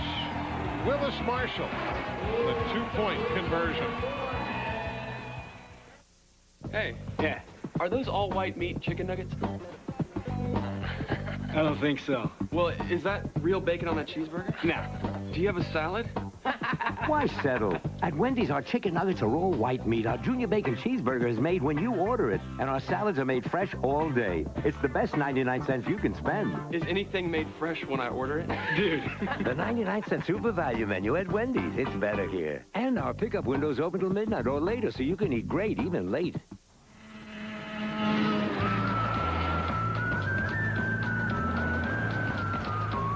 The Kia Sorento, the only SUV with a 10-year warranty. Dual front and side curtain airbags. And a standard V6. All for under $21,000. Where will it take you? Right now, get 0% financing or up to $2,000 cash back on the Kia Sorento. Okay, let's do it. First up, surveillance cams. Laser grid next.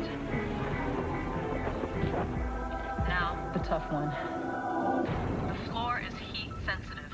Re-engineered degree for men. An extra kick of protection. Every time you need it. This is too easy. Oh, one more thing. Attack dogs. New degree for men kicks in the clutch.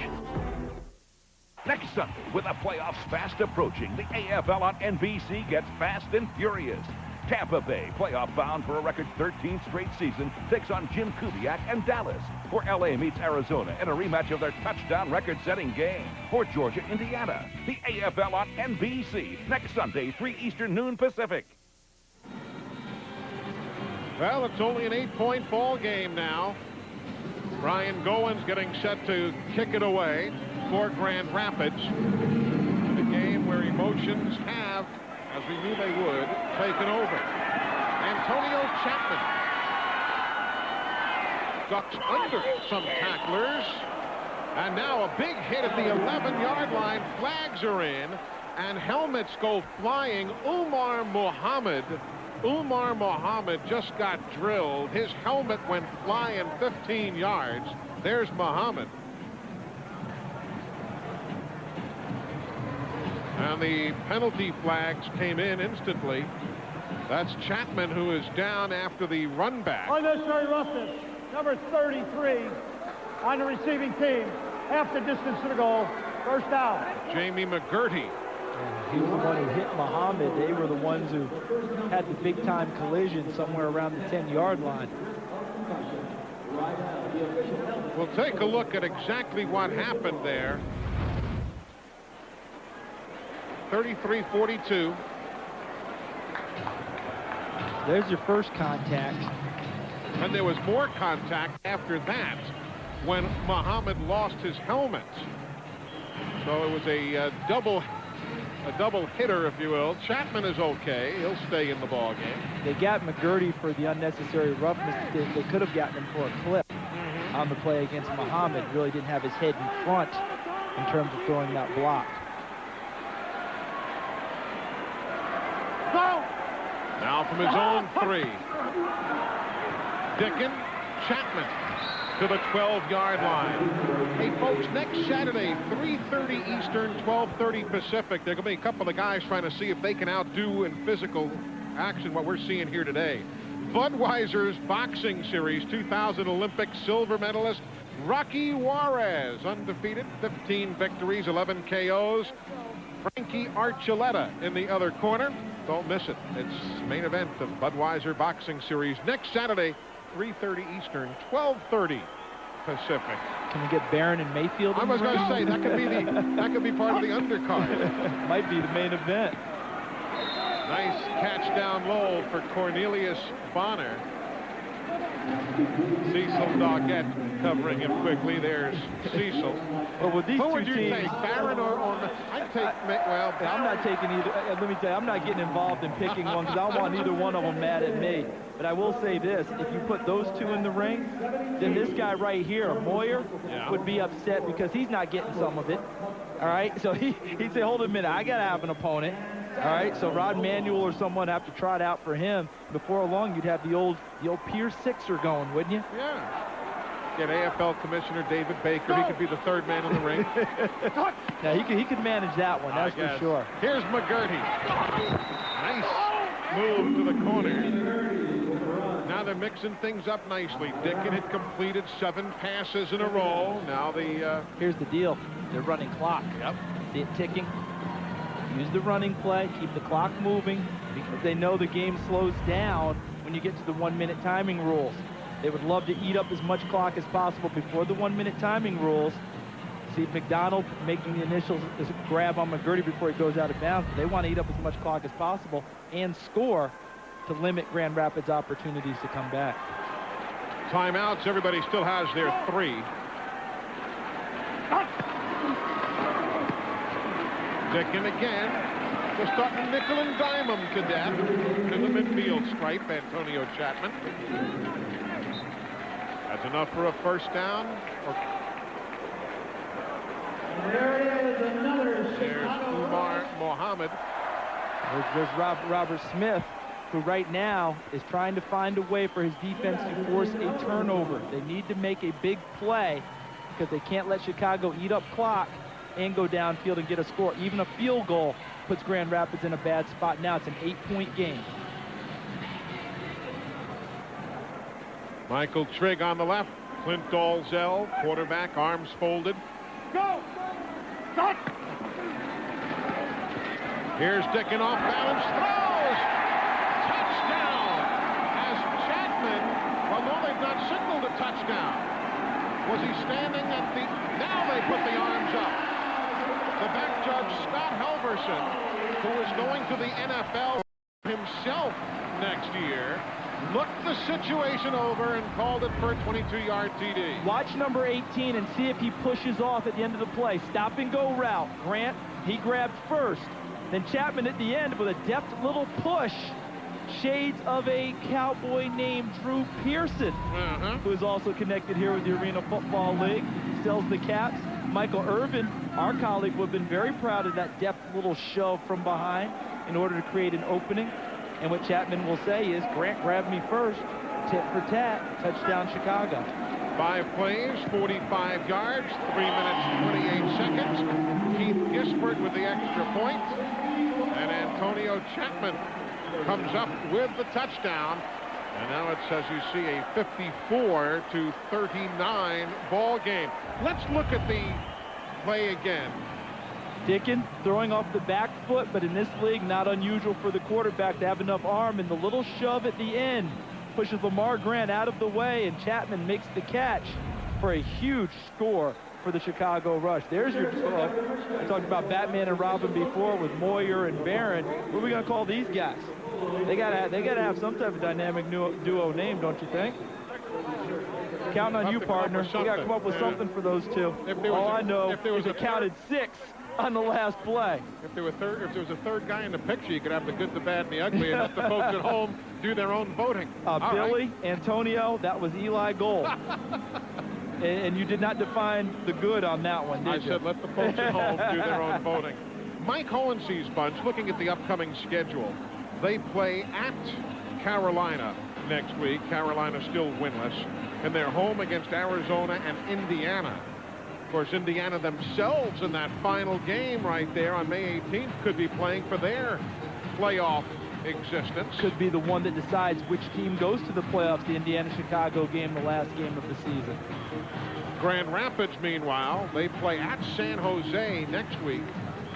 Then are home at Van Andel Arena against Indiana and the Dallas Desperados. So they've got a bit of a tougher road, Grand Rapids does, to try and earn that first round bye. Yeah, precisely. And we are now down to the 1-minute warning. The clock has hit 1 minute, so the 1-minute timing rules will go into effect, and each team will have 3 timeouts to work with in the final minutes of the ball game. Don't go away. Back with the finish after this.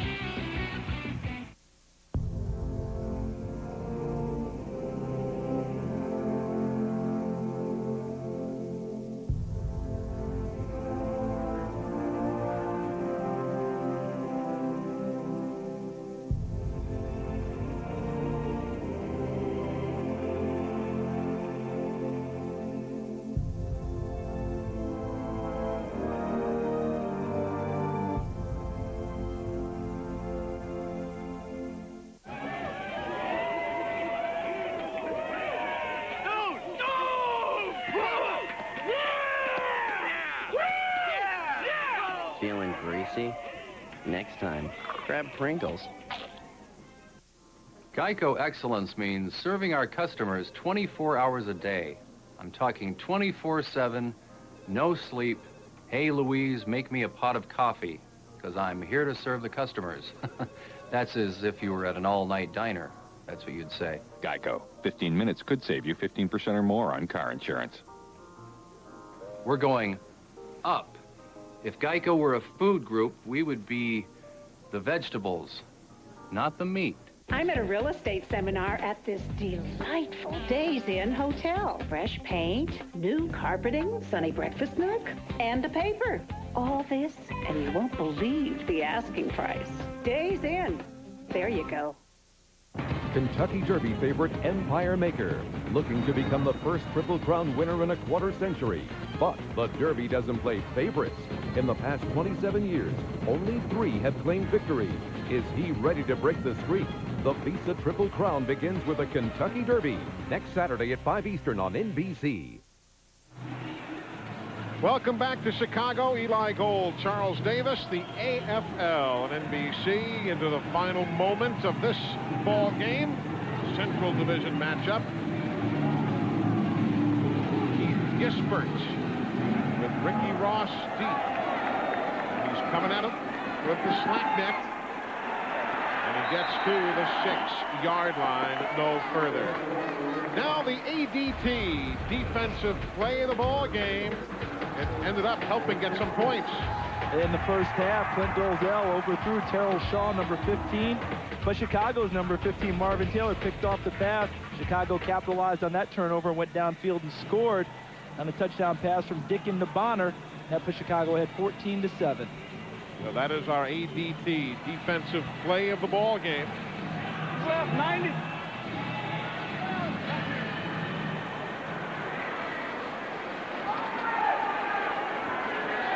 Dolzell.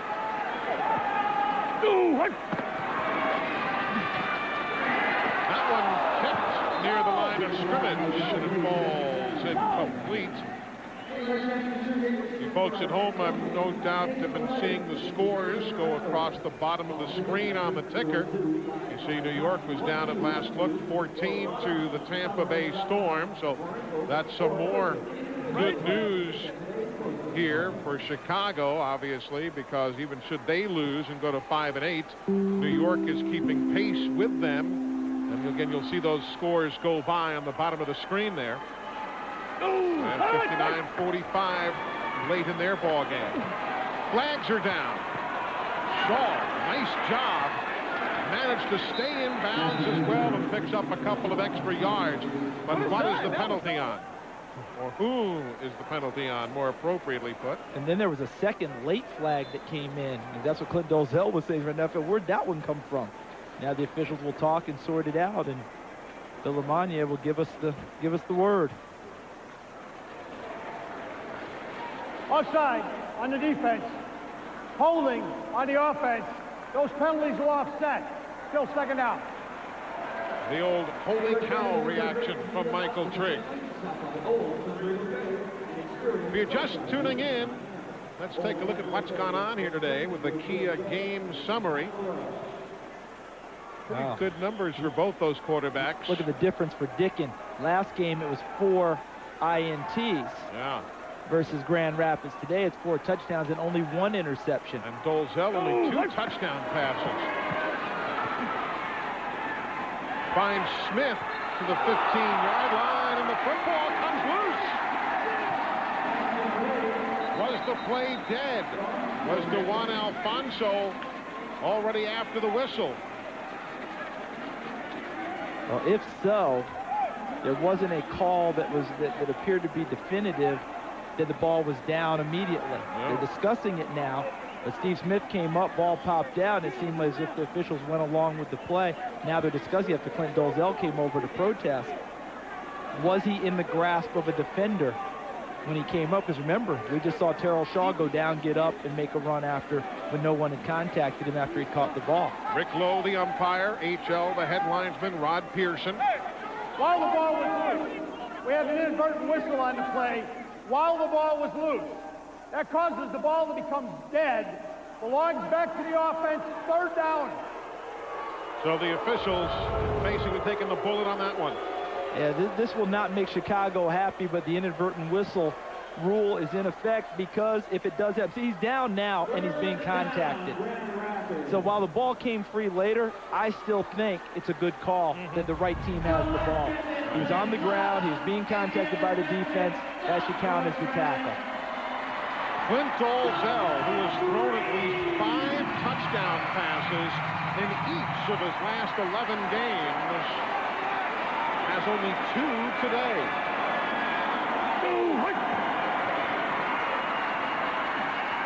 Does he have 3? Yes, Steve Smith, touchdown. A lightning quick hit to Steve Smith.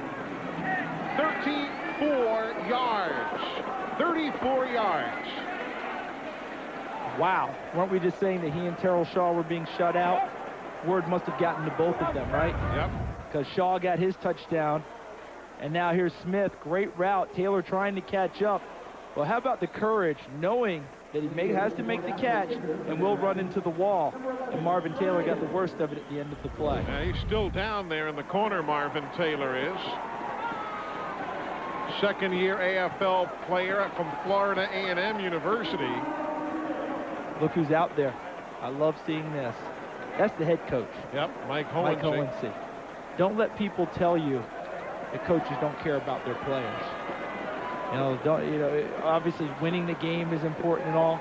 I love seeing the coach go out and check on a guy who's out there giving up all the effort that he can for him that day. Taylor is one of those who has come up from AF2, Arena Football 2, which is the developmental league in the AFL family. He played 2 years with the Tallahassee Thunder. We'll come back and update you on Marvin Taylor after these messages.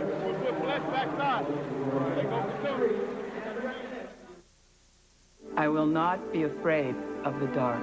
I will not feel guilty leaving my dog alone. I will know my children are safe. I will finally be able to relax! At ADT, we help more people feel safe in more ways than any other security company.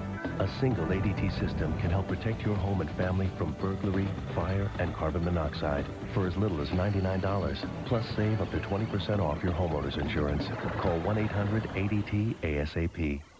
The more it hurts, the more you need the Icy Hot Patch. It concentrates pain relief right where it hurts. Icy first to dull the pain, then hot to relax pain away for hours of relief. The amazing Icy Hot Patch. Fantastic how long it... That's good news there. Marvin Taylor up, walking around. It's cost the team a timeout, but he's back. But folks, take a look at how hard he hit.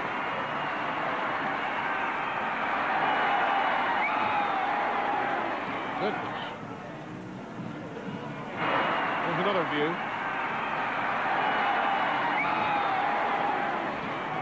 I don't care if there is padding there.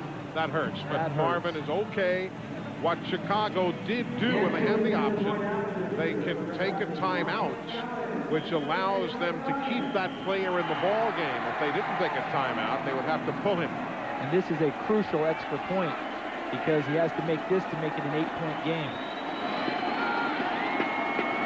With 19 seconds to go in the ball game, Brian Goins drills it and makes it a 8-point game, 54-46. But when we come back, we'll be looking for an onside kick. This one's not over with 19 seconds to go. I'm gonna give you the big half of mine. There you go, honey. Enjoy. Sharing feeds the soul. Bring a friend and try Denny's new hoagie melts. The hearty filling melt smothered in melted Swiss cheese. Or the delicious chicken melt covered with tangy cheddar. Try Denny's hoagie melts. And remember, sharing is good. Denny's, a good place to sit and eat.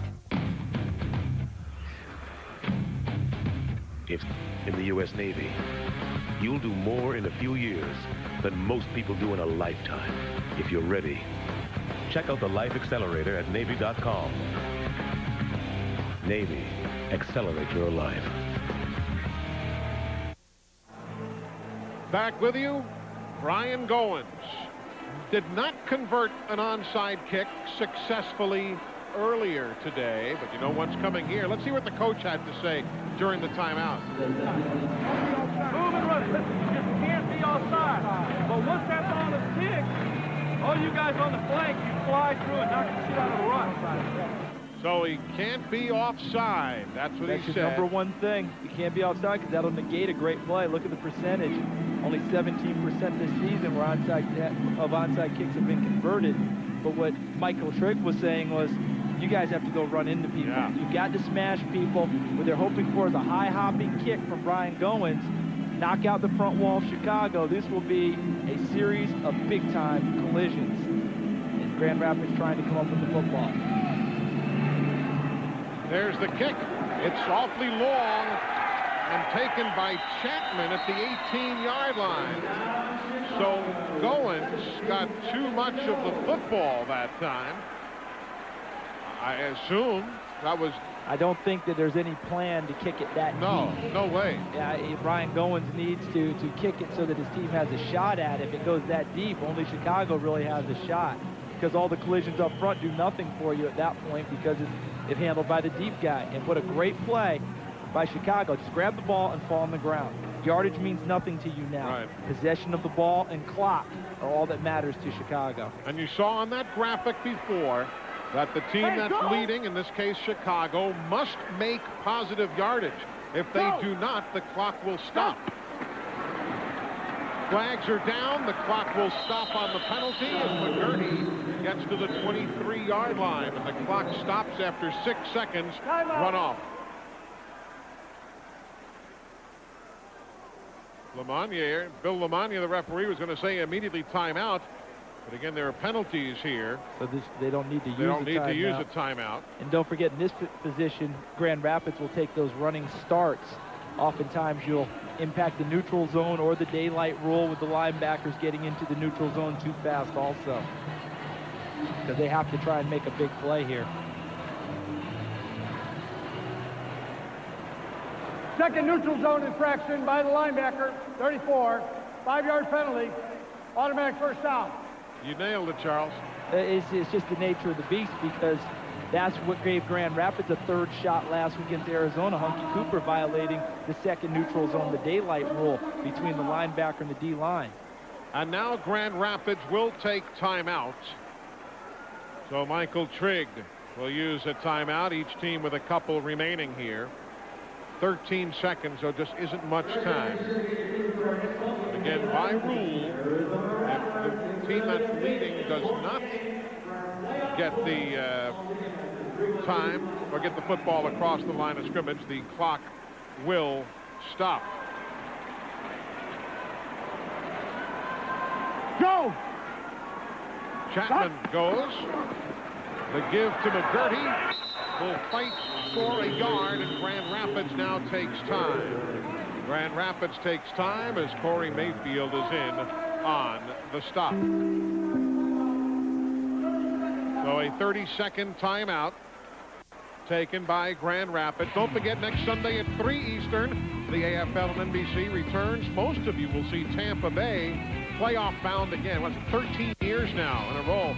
They'll take on Jim Kubiak in Dallas. Others will be seeing Georgia and Indiana. Just check your local listings for the game in your area. Charles and I will be out on the West Coast. That desert air, huh? L.A. at Arizona for the viewers out there next week. That's going to be an interesting ball game. Great ball game. Yeah. You see time remaining. Go!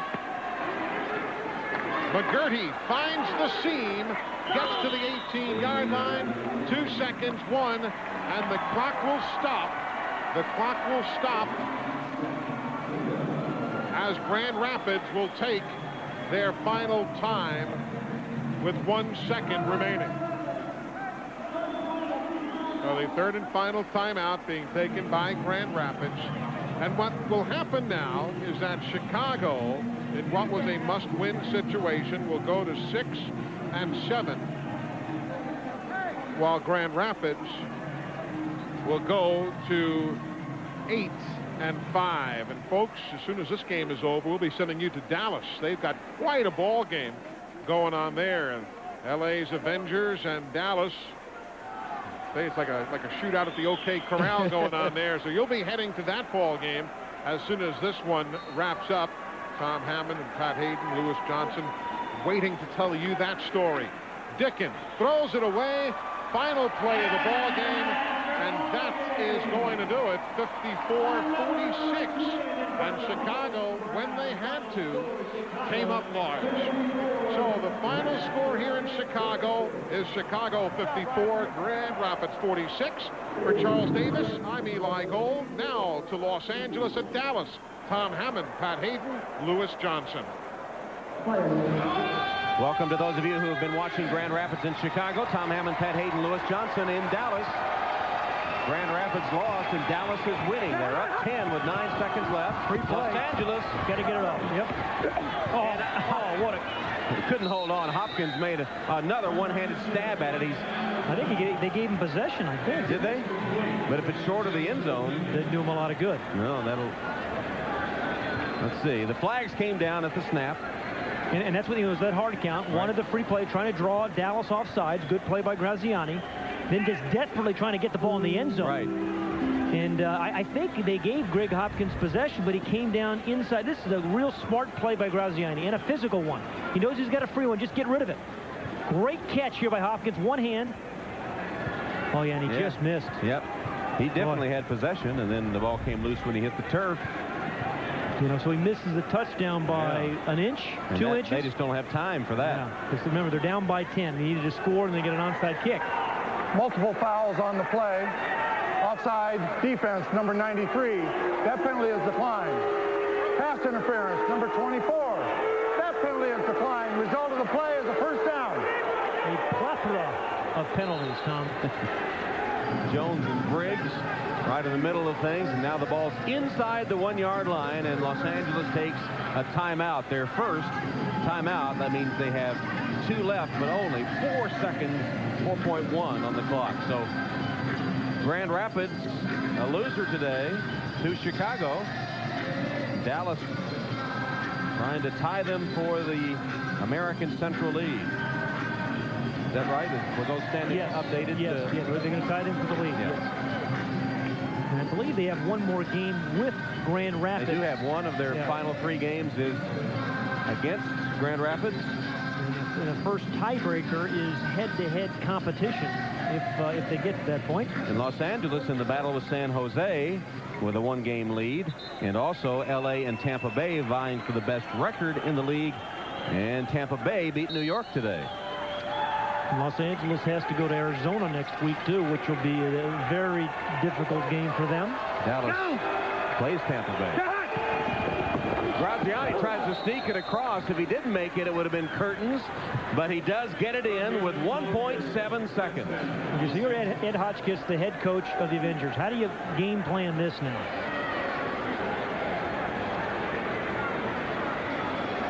I mean, you kick the extra point. Obviously, you have to. You have to do that. You've got to go to that list of onside kicks and find one where you can recover it though and score. Yeah. I mean, you have to score on that play. Exactly. You have to have an onside kick. And we showed earlier 5 different onside kicks as you watch the quarterback rush. The 4th rushing touchdown for Tony Graziani today.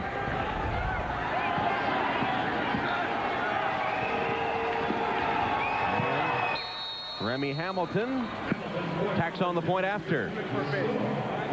So it's 60-57, a 3-point game with 1.7 seconds left. Because you don't want in there, drive box in for it. Or just take them out. Well, your options. Okay, that's fine, and he can go to Max. Brent Winters, the special teams coach, he's got some tough decisions to make. Where's drive spot? Drive spot! Here we go. Backup quarterback. Right. No time left to do anything else. Dig it deep, get it off the net. 1.7. You agree or disagree? That's the way we got to do. Yeah, but it's 1.7. If you touch it, they're going to run it all the way down. We're in a away crowd. He's going to run the shit out of it. He's going 3 seconds to quarterback way. Got to go for the fucking football right now. I think think at some point in there, I heard they're going to try to kick it off the net. They've scored 1 touchdown this year, the Avengers have, on a recovery off the net. So they've done this once before. I believe that's what they're going to attempt to do. The key thing for the kicker, Remy Hamilton, is get a lot of leg in this thing. Hit it high and long to allow your guys to run down the field. And that's why, you know, Ed Hotchkiss brought in Dreisbach, the backup quarterback, because he's got a little bit more speed than Graziani. 9 lead changes in this game, all in the second half. And timeout, Los Angeles. Boy, you know, we've had an amazing run of games decided very, very late in the ballgame. And especially with these two teams. That's their specialty. Yes, Dallas has lost 4 games this year in the last minute. The Avengers, on the other hand, have won 4 games on the very last play. Tony Graziani of Los Angeles has hit 28 of 42 today, 6 touchdowns passing and 1 rushing, but it was that fumble in the last minute that was recovered by McCullough for a Dallas touchdown that's been the difference in the game right now. And it was Tim Martin for Dallas who caused the fumble with a great rush. Good ball game. 2 different ball games. Defensive game in the first half, very much an offensive show in the second. And, you know, it just kind of shows you how close these teams are in the league too, Tom. Even though disparate records, you know, one's 7-5, one's 9-3, but I mean, there really is some bunching in the talent level at the top. And it's going to bunch things even more in the standings if Dallas can hold on for the final 1.7 seconds. Remy Hamilton, the kicker. It's a conventional onside, recovered, timeout, 0.8 of a second left. That's unbelievable. Burley recovered unbelievable. And now they've got 0.8 of a second. Unbelievable. Now they're going to throw the ball into the net, the Hail Mary into the net. It was just a few weeks ago. Last plays of the game, 4 of them. This is at Colorado.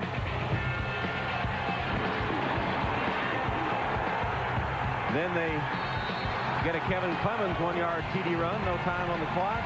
Yeah, this is the play they're going to try right now. Off the net. Yeah, they beat Orlando with that play. Now they're going to try a field goal. Unbelievable.